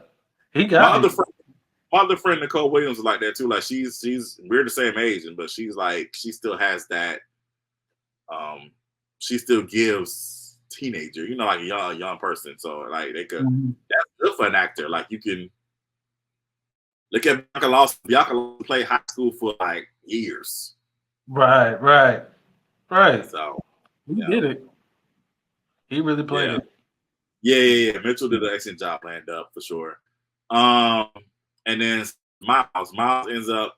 So Walter was able to make things happen with the legal stuff, and Walter ends up going to New York to confront Katrina, and come to find out that Katrina and Jerome got married, and Jerome threatens Walter and says, "I'm going to, because Katrina has sole custody and all this other stuff, I'm going to legally, and now that I'm married to Katrina, I'm going to legally adopt your kids. They're going to call me daddy." And then Miles tries to leave, and Jerome pulls out the gun. Jerome like, "Don't play with me. I'm from these streets. Don't play with me." And that's that. And so Miles has to leave with his tail tucked between his legs. Out of there. Another great, powerful scene from season 3 was the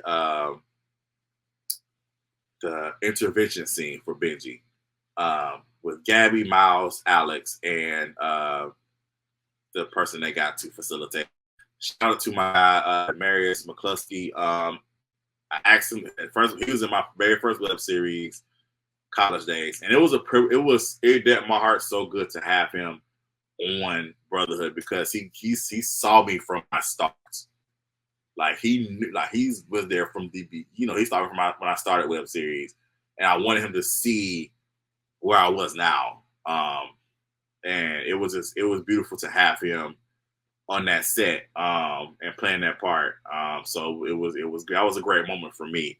But that was a powerful scene. That was that Courtney Gray. Everybody did that in that scene. But specifically, like I said, like you can see the pain in Courtney's eyes, especially the part when he comes back home and nobody's there. He's like, everybody everybody always leaves me again. It's already alluding to his family, him feeling alone, and like he literally feels alone. And so like that scene when he was by himself, it was just scene, and like I said, it was great. It was great.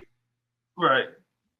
Yeah, I understand. I feel every emotion that Courtney does give us. Like anything from if he's angry, I can still hear a cry out of him, even if he's not crying. It's just like how he portrays these characters. In specifics, Benji is just like, oh, and there's no way to leave confused when he gets done with a scene. You're going to know exactly what's going on with this character and all that. So, and so we're gonna go ahead and skip to these endings. Everybody's ending. I already said Craig's. Let's see. I already said Jack's. Let's see. Lionel. I already said Lionel's. He drops him and ended up doing the ticket with Olivia. Quincy.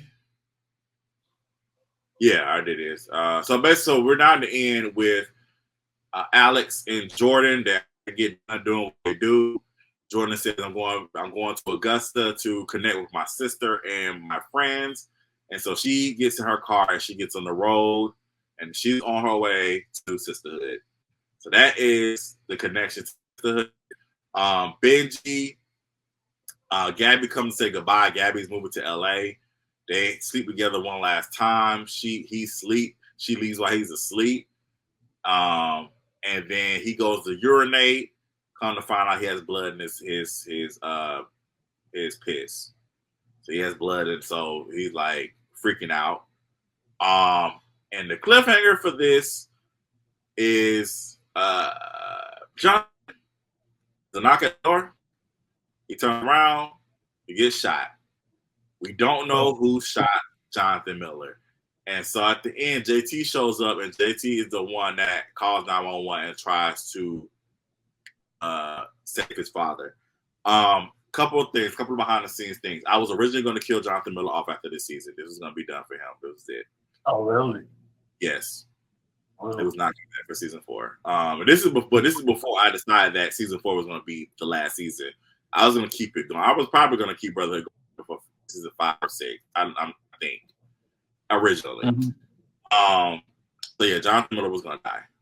It was going to be a whodunit, who killed Jonathan. Like, we still had it for season 4. Like, well, not really. It wasn't like it was. I was gonna really do a whodunit. Like it could have been like it was gonna be the focus of season 4. Like who killed Jonathan Miller? Kind of like who shot Jay. Actually, Jonathan Miller was gonna be there. So that was that. What was the other thing? We shot everybody. So I had different people shoot the gun. So I had Joshua who plays JT. Who plays Craig. I had Brandon who plays JT. Lucky plays Shirley. Is that name Shirley?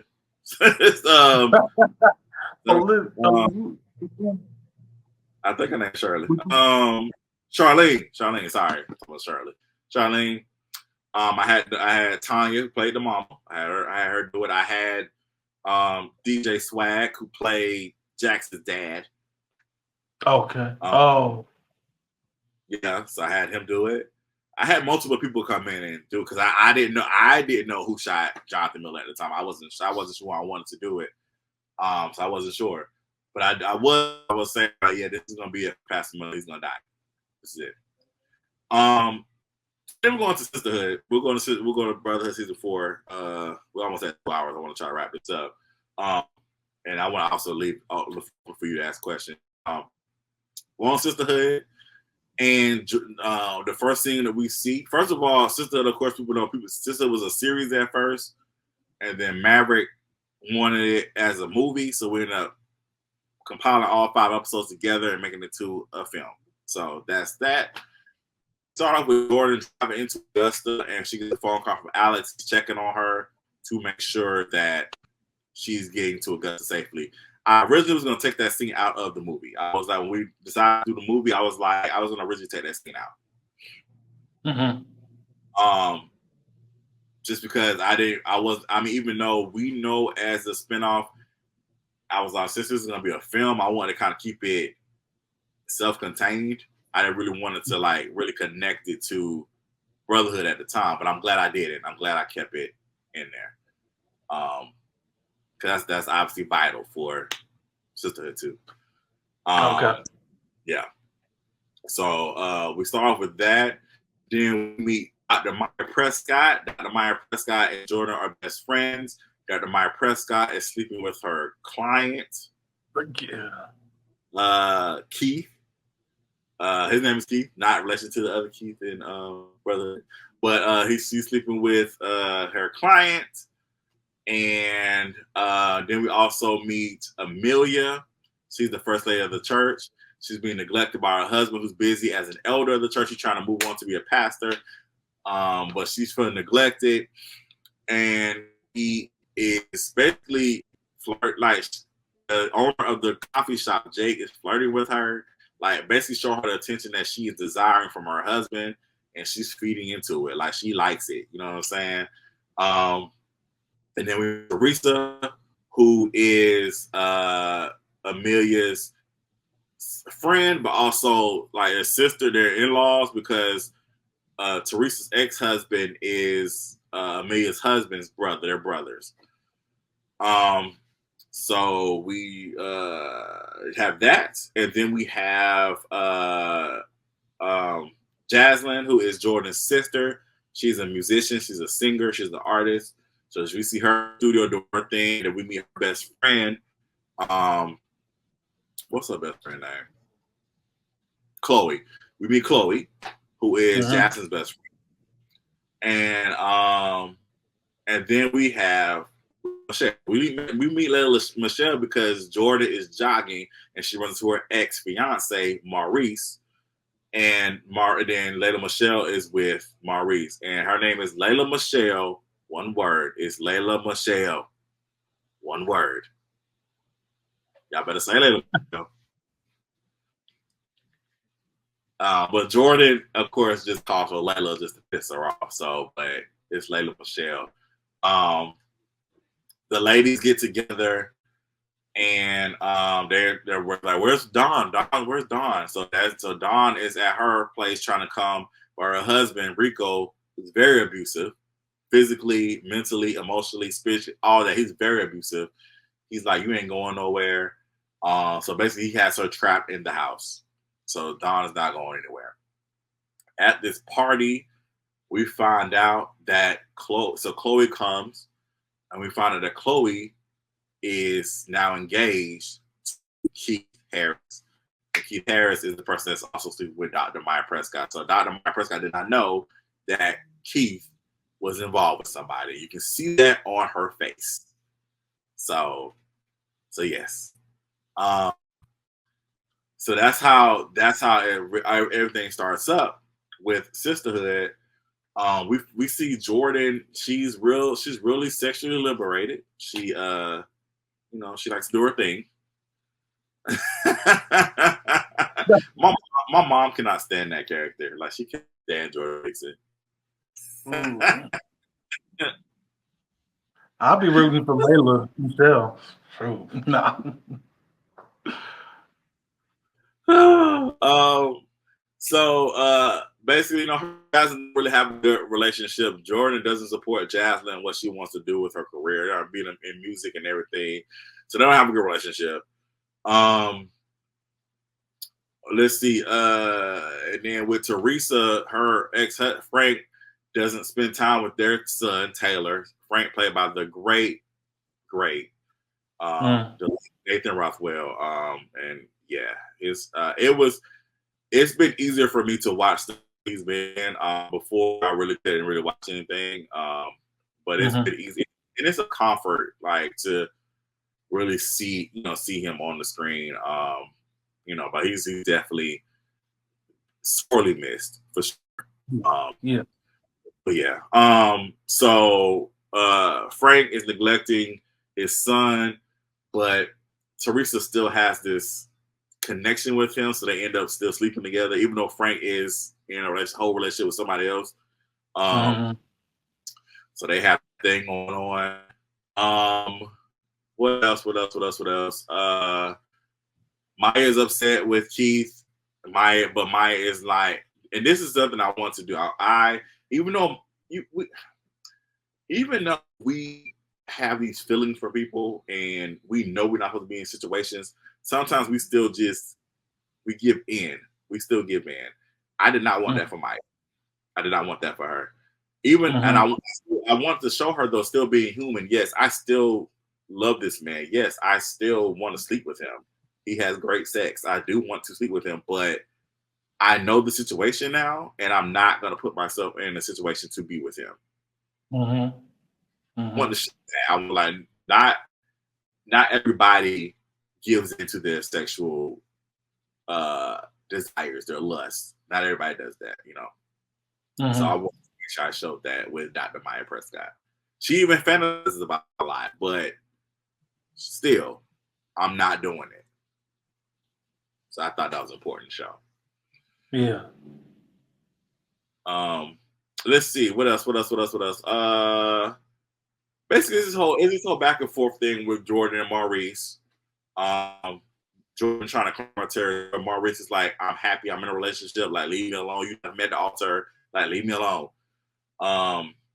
But it's just this thing. And Layla Michelle is like, she's not having it. Her and Jordan have this bitter rivalry now. But Jordan is like, he's mine. That's my man. Always gonna be my man. I don't care who I'm with. He's always gonna be my man. That's her attitude. That's her thinking. I want to ask you this: do you think? And me watching it back, I was like, yeah, definitely. Do you think Jordan is meaner on Sisterhood than on Brotherhood? Like, it's like her attitude is like completely different when she was on Brotherhood and versus Sisterhood. Like, she's like, I remember Risha was like, Jordan is really mean towards us. Like, she's nicer to Alex and Quincy than she is to us. Like, she's really mean. Yeah. It's interesting because if this group is her girls or friends, I'm like, okay. But she does act differently with her army people, her army brothers, if you want to call them that. But when she gets down here, I mean, if you're not Maya or Dawn, then I ain't really seen it for you. I think that they're, even as sexually liberated as she is, even how she treated that one dude, it was like, I'm gonna get mine and I don't care about you. It's like there's some type of chip on her shoulder. Something is there. And there's a guard up even in her own hometown that she was supposed to come in, and I guess I forgot what she was going there just to, I don't know, I forgot what she said, but she just wanted to reconnect down there, but her guard is up since coming back there. We do know that she did well, I don't know if you said it all, but she called off the engagement to, or called off the engagement and the wedding, and she just left. So now she got to come back and confront this stuff, but she's confronting it in a very way. Like, it's just like, okay, well, you know, you messed up, and you coming back like you're on a vengeance for something that you messed up. Right. So, right. Yeah, she's a complex. Very complex. Very complex. Which is one thing I do love about Jordan. I love how complex that she is, for sure. Yeah, so there's this thing. Of course, she goes to check on Dawn, and she figures out that Dawn is being abused by her husband. So she has, you know, she Jordan, as mean, or like, she's basically the queen bee of the group, right? But she carries a lot on her back and on her shoulders, and you'll see that in sisterhood too. So you'll see a lot of that, but she carries some of it is self-inflicted. Like, she puts a lot of stuff on her own back. Okay. So yes, yeah, like I said, she's definitely a complex character for sure. So basically, we found out also with Jaslyn, she has opportunities to work with his music producer. He's a creep. He does drugs. He tries to sleep with her. She's like, no. And he's like, you gotta pay me all this crazy amount of money for my, and she just leaves. So it's like her dreams are being crushed. Not only does she not have the support of her sister, but it's like her dreams are being crushed right in front of her eyes. Chloe is like clueless about what's going on. Keith is clearly like wants to be with Maya, but it's like he's trying to still be there, be the fiance, but he clearly wants to be with Maya. And Chloe is clueless. She's planning this whole Winter Wonderland wedding and all this other stuff. And he's just, gaslighting her for sure. What else? We already talked about Frank and Teresa. Amelia. Jake actually goes and confronts his husband, Cedric, and that does not sit right with Cedric. Cedric's about to beat him up in church. Actually should have.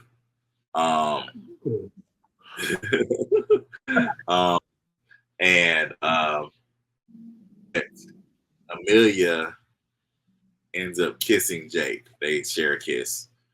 And then Cedric is like, when she gets home, Cedric's trying to like apologize and like, listen, I'm sorry. I'm going to do better as a husband and all sort of stuff. So he basically, Jake put a battery in Cedric's back. Like, you know, you got to step it up and be better at, you know, being a husband and stuff like that. Which again, another relevant topic. A lot of times, especially when you work in the church, a lot of times people do get your home as your first ministry. Again, it's important, of course, to do God's work. That's definitely important, especially if that's what you're called to do. But your family is also like, your family is priority, so. Mm-hmm. Right. A lot of times, especially when you're working in ministry, you're doing so much work that you're neglecting what your first responsibility is, that God has given you, which is your family. So right.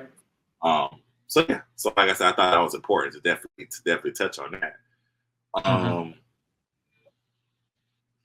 So we get to the end of the hood, and Jordan reveals to Layla all the stuff that, she was his fiance, that she still has the ring, which is his grandmother's ring. He's wearing a bracelet that she brought him. There's different things that she's throwing at Layla, and Layla Michelle cannot take it anymore. So she ends up breaking up with Maurice. And then of course Jordan comes over to apologize, and she pours her heart out to him, and he gives in because he's still in love with Jordan. Obviously, they sleep together, and while they are having intercourse, she calls out the name Camille, and that's how we end sisterhood. Oh, go ahead on, but go ahead. Yeah, it's that complexity. I'm like, so you got this going on now? I mean, we went from Alex to, oh, you got this fiance that you done left, and now because there's this Camille person. So obviously it's something that stopped this relationship, cold blood, that she had been able to really deal with until now. Right. I'm putting my headphones on because it's getting quite late over here, and I was let me put the headphones on. Okay. So we had that's how sisterhood ends, and then we can jump into brotherhood the final season. When I made the decision that this was going to be the last season of brotherhood, I said no, I need Jonathan to stick around for this last season. So I decided to write in that JT did save him, and he saved his life. And I was debating if I wanted to make Jonathan nicer, because a lot of times when traumatic stuff happens to you, normally it makes you a nicer person, like you want to do better in life. Right. But I was like, you know what? Let's just go balls to the wall. Let's just take it up a notch. Let's just go crazy with it. Since this is gonna be the last season of Brotherhood. And shout out to Reggie. He definitely did his thing. That for sure. So we have season 4. We start off with Craig, and he gets a phone. His mother comes in and says that his father has been shot. And then Craig gets another phone call. Gets a phone call, and obviously it's bad news by the look on his face. So we jump in months later, come to find out that Craig and Tiana lost the baby. Tiana was in a car accident with Dre, and the baby did not make it. We also find out that Benji has been in rehab, and Alex goes to pick him up. And in that scene, we see Alex actually making a phone call to Jordan, and he gets Jordan's voicemail. So he hasn't really talked to Jordan since they had their hookup back in season 3. But we see that Alex and Benji are getting along, building their brotherhood, their relationship. Miles is now working as this, regular job. He's working for the city. He's obviously in turmoil because he doesn't have any of his kids with him. Miles does see Benji selling drugs, and Miles does confront Benji. I'm sorry, Dub. I'm saying Benji, Dub. Miles sees Dub selling drugs, and Miles does confront Dub, saying, "We're going to do this." Actually revealed that Miles used to actually be in the streets because one of Dub's friends tried to pull a gun on him, and Miles was like, I used to be in these streets. You better ask about me, all this other stuff. So we have that. Quincy is still dealing with his HIV diagnosis and trying to live with that. We kind of find out that Walter actually quits at the law firm. He's living with him, and his kids are not living with Quincy. And they're not. So basically, that's when it's revealed that the 16-year-old, she's done this several times. She faked the ID. Walter has all the text messages, all the emails, everything, all the evidence to prove that he was hoodwinked and fooled with that whole situation. And basically nobody's pressing any charges, and there's a lot of scandal happening from his work at anyway. So nothing's really gonna happen. So basically, he dodged a bullet with that whole situation. Jackson's still in jail. Jackson's still in prison. Because all the evidence is still pointing at him that he killed Kalisa. Lionel is the lieutenant governor. He's still sleeping with Olivia. Jennifer wants a divorce, but Lionel's like, "You're not gonna get it. You're not getting a divorce. You're gonna still be my wife. I don't care." Because he does have the evidence that Drake was the one that killed Kalisa, put her in Jack's bed, so he has all the evidence, and that Jennifer was behind the whole thing. Because come to find out that Dre was also working for, Dre was doing double duty. Dre was also working for Lionel as well. So that was a good couple. What else do we have here? And like I said, and Alex is now living with Benji and Miles. So I hit them.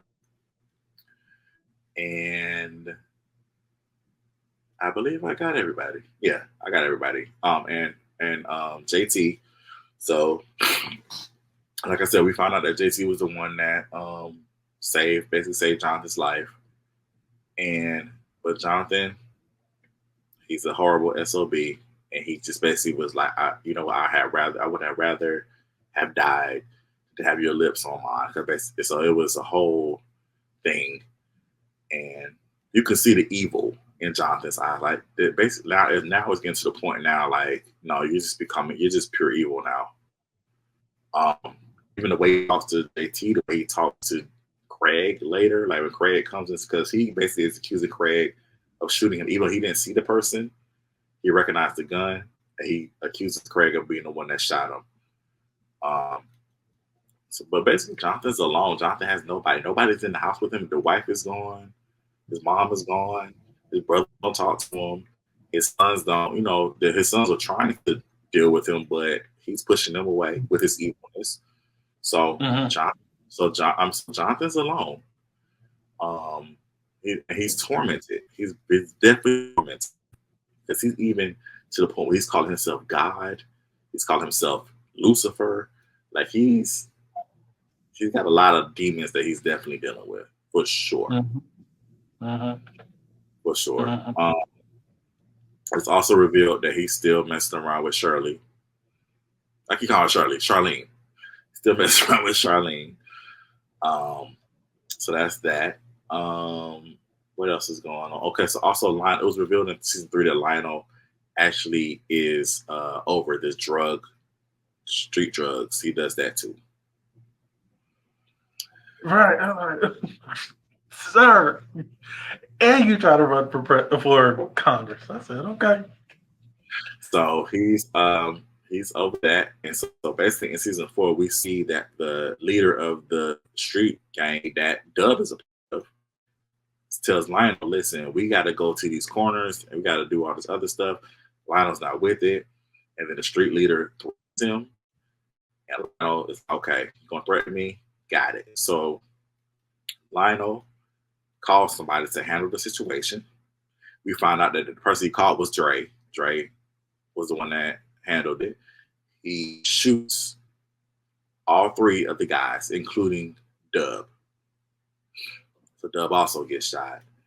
And sadly, and again, one of the most powerful scenes of Brotherhood, Dub shows up on Miles' doorstep. Miles is trying to save his son, and Dub says that he's sorry, and Miles says he's sorry, and Dub dies in his arms. Such a sad. It was sad to write, and it was sad to film, and it's definitely sad to watch. Shout out to Kelvin and Mitchell. They demolished that scene. It was a sad thing to watch, but it's a beautiful thing to watch at the same time, because like it just really embodied that, like actually having your son die in your arms. and seeing the son, you see that regret in that scene. Like the son is like, I'm about to die, and all this could have been prevented. Same thing with Miles. He's regretting a lot of stuff too. All of this could have been prevented, but here we are. So, yeah. But, it's a lot. It's heavy, and I think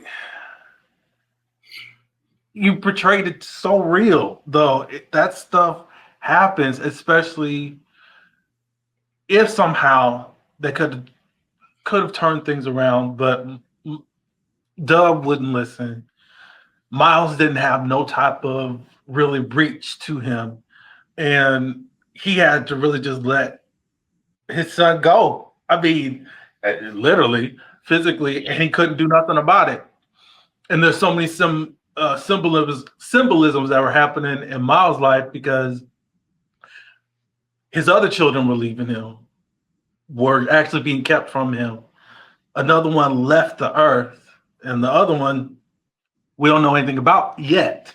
So it's like, oof, that was a lot to see Miles go through, and to see if he had actually stepped up a long time ago for Dub, things could have been a lot better. So, it's a lot. It's a lot emotional. So, yeah, they did their thing. Mm-hmm. Yeah, for sure. Let's see what else.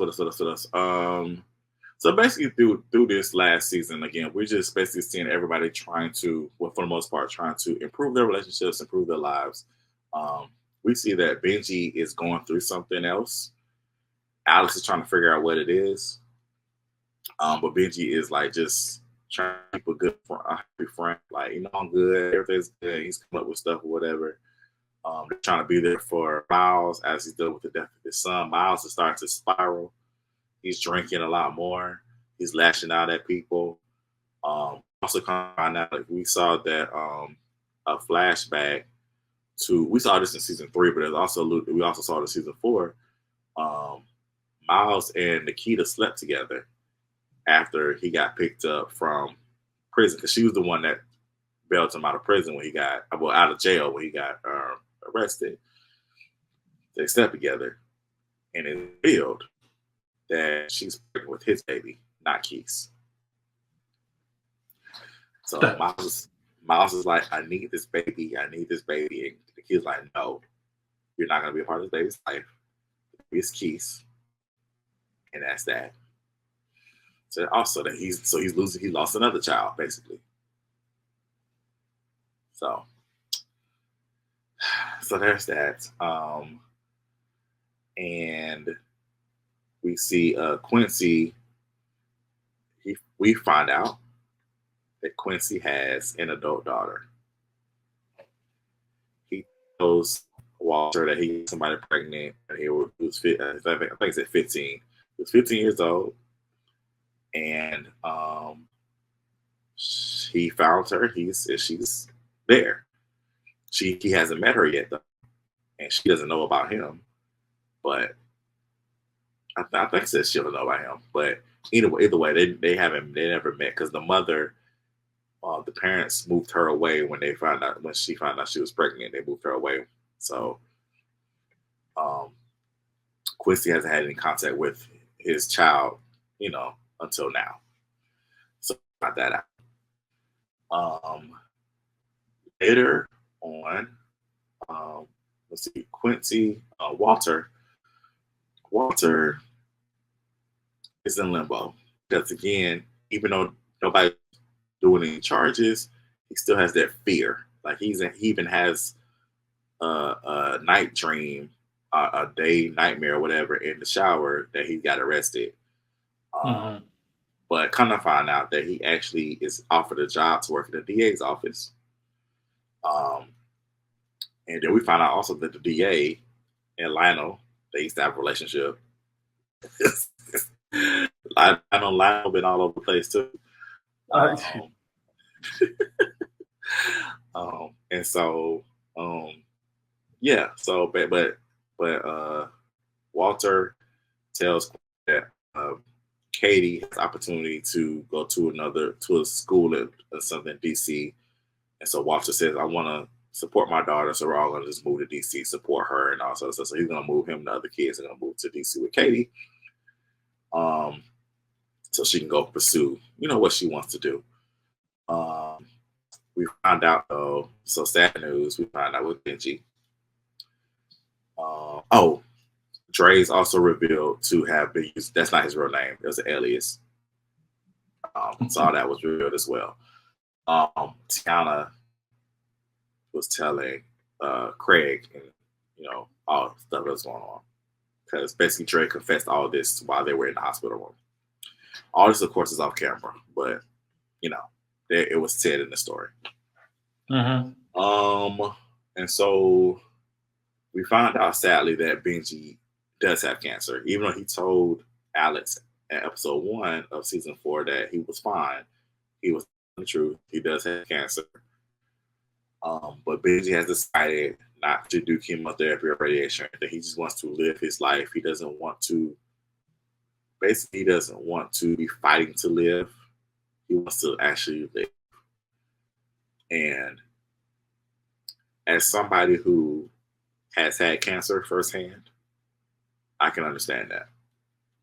There was a point when I was going through my when I was getting chemo that I was ready to quit because it was so much. It takes a lot out of it. It drains you physically. It drains you mentally. It's a lot, and you're just like, because you basically have no cells like really in your body. Really, you're really fighting to stay alive.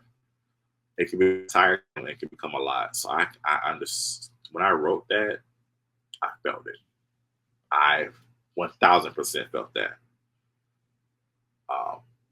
So yeah, so that was heavy to write, but it needed to be out there for sure.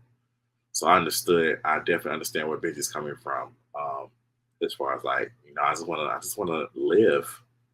I want, because it's that like with me, with my case, they caught it early, so, and I was a fast respondent to everything, even though I still had to go through the regimen. Mm-hmm. But with Benji, like, he doesn't, even if he does go through all of that, if he's even still going to make it or not. So it's like, I would just rather just live the days that I have left. Yeah. And, do what I need to do. Alex is not happy with that, of course. But eventually Alex decides to support his brother and just be for his brother. Back to Miles, or real quick, Miles, powerful scene again. Kelvin, powerful scene. We do meet his other baby moms that's in Texas. He's a Caucasian person.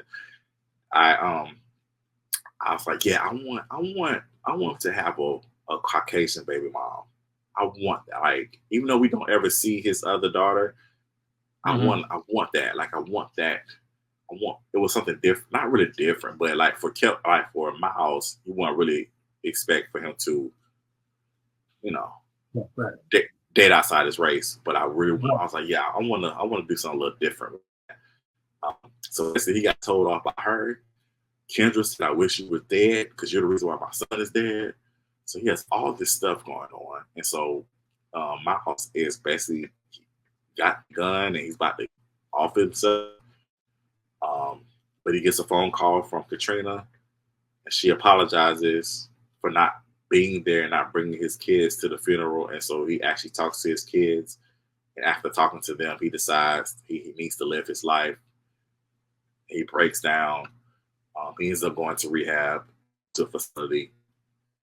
Benji does tell him about the cancer as well. So they have their whole last episode just with Benji, Miles, and Alex, and just all the tears, all the emotions. It was so much.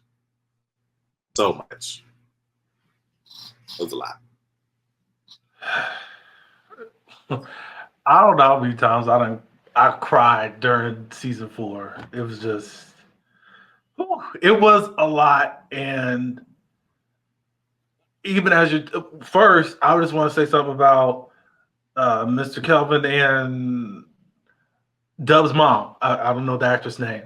Kim. When they mourned together, when they cried, when he actually said Dub is gone. Bravo. I mean, oh my God. That was an emotional scene. And then also when she came back at him and gave all her anger out and frustration for all these years. Brilliant. When he was about to end it, end it all, I promise you, I didn't even think, I really thought he was still going to do it. Mm. When he got off the phone with the children, because he still had the pistol to his head. I was like, he's still gonna do it. He's still gonna do it. It was just at the moment until he put it down, I actually believed, okay, he's saved. So Kelvin really did that well. It was very suspenseful, emotional. Oh, it was a lot in that type of scene. So yeah. So I'm kind of reserving myself from not trying to cry now. So yeah. And so yeah, we jumped to Lionel. Lionel goes to the DA. He says, I have all this evidence. I want immunity. Jennifer ends up getting blamed for everything, so Jennifer gets arrested. Olivia gets arrested. So Lionel is sitting pretty like he's at the top, like he's winning. We got Jonathan Miller. He is with Charlene, and he basically is talking down to her after they have sex. He's talking down to her like, you'll never be nothing. I agree with you. And then it is revealed that Charlene is the one that originally shot Jonathan Miller. And she pulls out a gun and about to shoot him again because she's tired of his crap. And so then she ends up offing Jonathan Miller. For real this time. He gets shot in the head. So Jonathan Miller is now dead. And then sadly, Charlene unalives herself. So that was sad as well. But it comes to find out, though, that it was Craig who was the mastermind behind all of this. Craig is the one who gave Charlene the gun to shoot Jonathan the first time. So Jonathan Miller was right. It was Craig, but he just didn't pull the trigger. But he was the puppet master behind all of it. So the one that you tried to bully, you didn't think he'd have anything. He couldn't do it, pull anything off. He actually was devising your murder or tried to do it, So, yeah. He was behind it all. He was behind everything. So then he does end up going to see his adult daughter. So he does meet her. And then we get to the end, and Benji wants to go on this road trip, but Alex decides that he can't go right now. So Benji leaves Alex his car, and Benji's gonna take a bus to go see the world, go do his thing. They say goodbye, and it is revealed, sadly, Alex is talking. It revealed that Benji was found dead in a motel room due to overdose. The noise is too loud. Not only just with his own inner demons, addictions, and again feeling alone and all things he was dealing with his own family, but just with the cancer, it's like, you know what? Life is hard, and again, like we have to be careful with our words and just realize we just need to be kind to people. We never know what anybody's going through. Sometimes just a kind word can save a life, So, yeah, because sometimes sometimes life would just be too hard for people, and we just need to be more kind. So Benji sadly he overdoses, and and so we kind of end Brotherhood with Alex basically talking about the lessons that he learned from his brother, and we see everybody on their different paths, what they're doing. JT becomes the new pastor of the church. Lionel, he thinks he got his money. He thinks he got. He gets killed by Tiana. Tiana shows up with a gun and shoots him in the head. He's dead. Because she's over it. She's like, whatever, you need to go too. And Miles sees Nikita and Keith with the baby, but then he gets a phone call from Katrina. She's in town with Alex with Mikey and Angie, so he goes to see them. Walter moves to DC, ends up moving to DC with his kids, and at the end we see Alex show up to Quincy's house. Alex is like about to apologize, but Quincy's like, no, let's just move on. We're good. Let's just move on. And life's too short. Let's just move on. And so Quincy tells Alex that he has an adult daughter, so they go into the house to talk. And that ends that segment. But then we jump a year later. Alex has written a book based on everything that has happened. And then his friend asked him, so whatever happened with that Jordan woman? Then Alex looks in the camera and it says Sisterhood 2, stay tuned. And so there, ladies and gentlemen, Sisterhood 2 next week will be the conclusion Brotherhood Sisterhood saga. And I'm telling you, you guys are going to be in for a treat. All of your answers probably will be answered. And it's going to be a great conclusion to Sisterhood, but also will really wrap up Brotherhood as well. Because Alex is very prominent in Sisterhood too. So. Okay. Yes. All right. So basically spent 2 hours talking about this.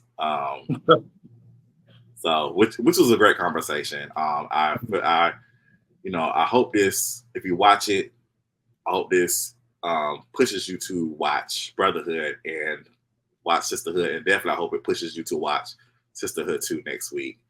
I want to close out with you, Lionel. Do you have any questions that you want to ask me?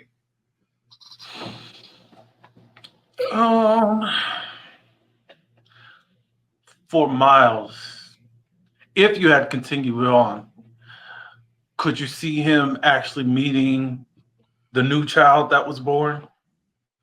Absolutely. Okay. Absolutely. I think if the show were to continue, there would have to be a revelation that that's Miles' child. Like, we would need Keith to find out that that's not his kid. Now,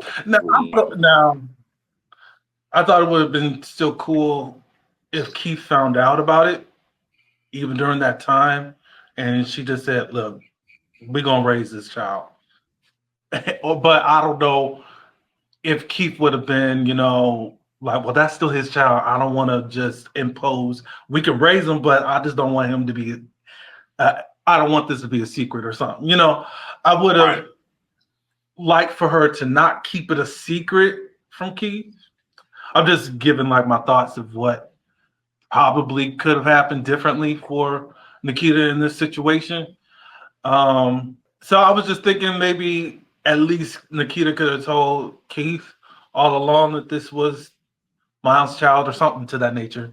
But that's cool that you thought at least you would let Miles to know that the other child was his, or at least get to meet the child. Now, I was heartbroken when Benji died. Like, oh. But how I take it as, there was this dark cloud over the whole family. It's like he was losing all these people. He was going through a lot of traumatic stuff that he never dealt with. I think if he actually dealt with that, because I remember what Gabby, he was trying to get him into counseling. I think he didn't want to go. I know Alex was there as much as he could. I think Alex did what he could, and that's all he could do. I kind of wish, I just wish he hadn't passed away alone. But I love what you did, though. I'm not.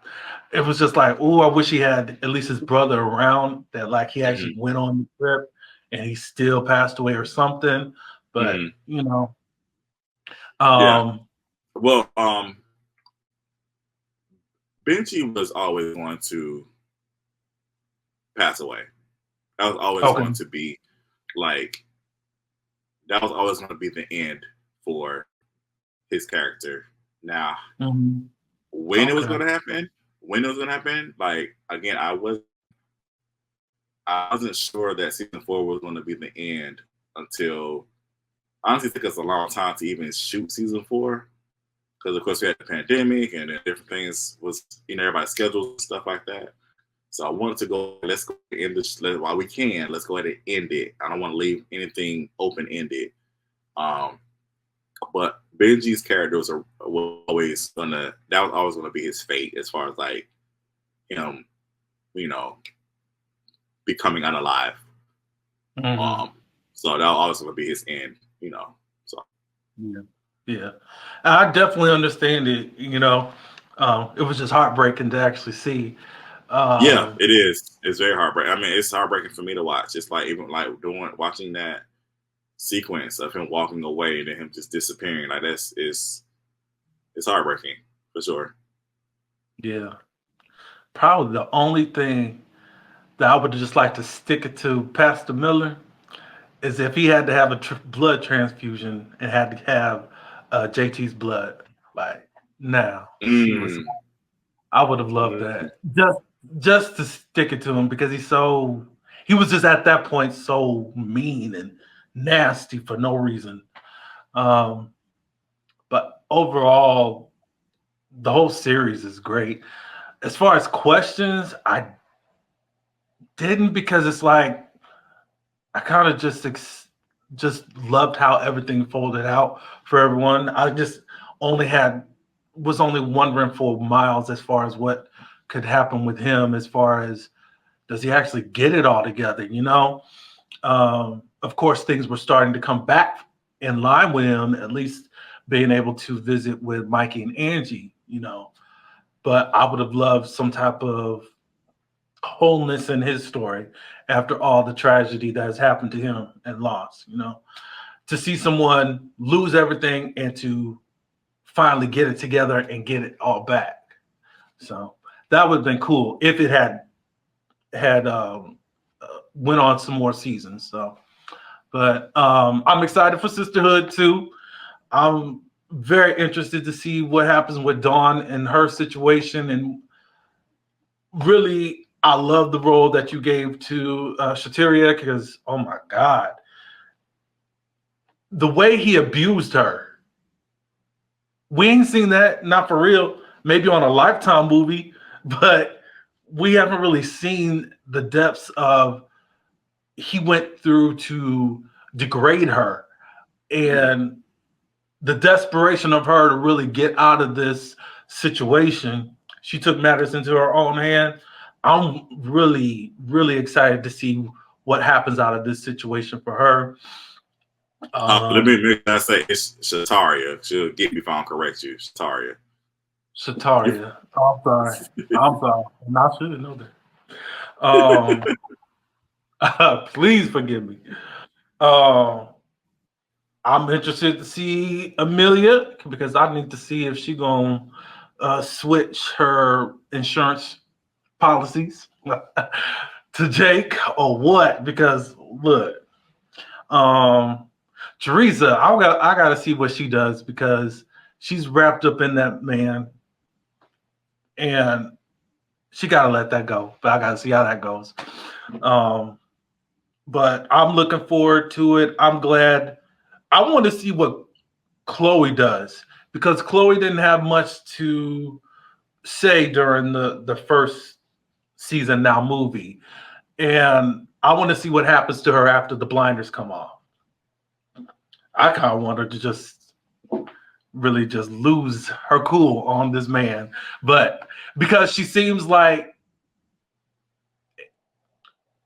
could she be entitled? Would you think? Because she's kind of this. I'm planning my wedding. I'm everything's going to be perfect. Da da da da da. And you ruin my wedding, or you ruin this fantasy of mine. I just like to see what if she just blows up and becomes this new person out of this whole situation. So, and of course, I can't wait to see Layla Michelle. I'm gonna see what she, because I think she's the one that's just like that. Hell hath no fury when a woman scorned, and she gonna give it to us like that. So, yeah. I'm excited. Go ahead. Sorry, no. What's it? Just I'm excited. That's all. Yeah. Okay. It's gonna be great. You guys are definitely gonna be here for a treat. I can't wait for you guys to I think it's like I said, it's again, I watched it again, and yeah, I'm pleasantly pleased with what everybody did, what everybody brought to the table. Last question, and we're gonna close it out. Are you team Alex and Jordan? Or are you team Maurice and Jordan? Team Alex and Jordan. Leave Maurice alone. You done messed that up. Because I'll just say this, I'm more team Layla Michelle than I am team Jordan at the moment. Let's see what she does. Let me see what she does in the second movie or second part. But I've been more on that side because you just came in and just shook that up, Jordan. So, yeah, let's see what Alex and Jordan still have. Awesome. All right. Well, that is it. You guys will have to tune in to next week to see if it's Alex and Jordan or if it's Maurice and Jordan. You have to see. But LJ, I have enjoyed this conversation with you. Thank you for taking a look back on this. I know it was long, but it was a lot. It was a lot of information. It's a lot of stuff. I see why you write those paragraphs now.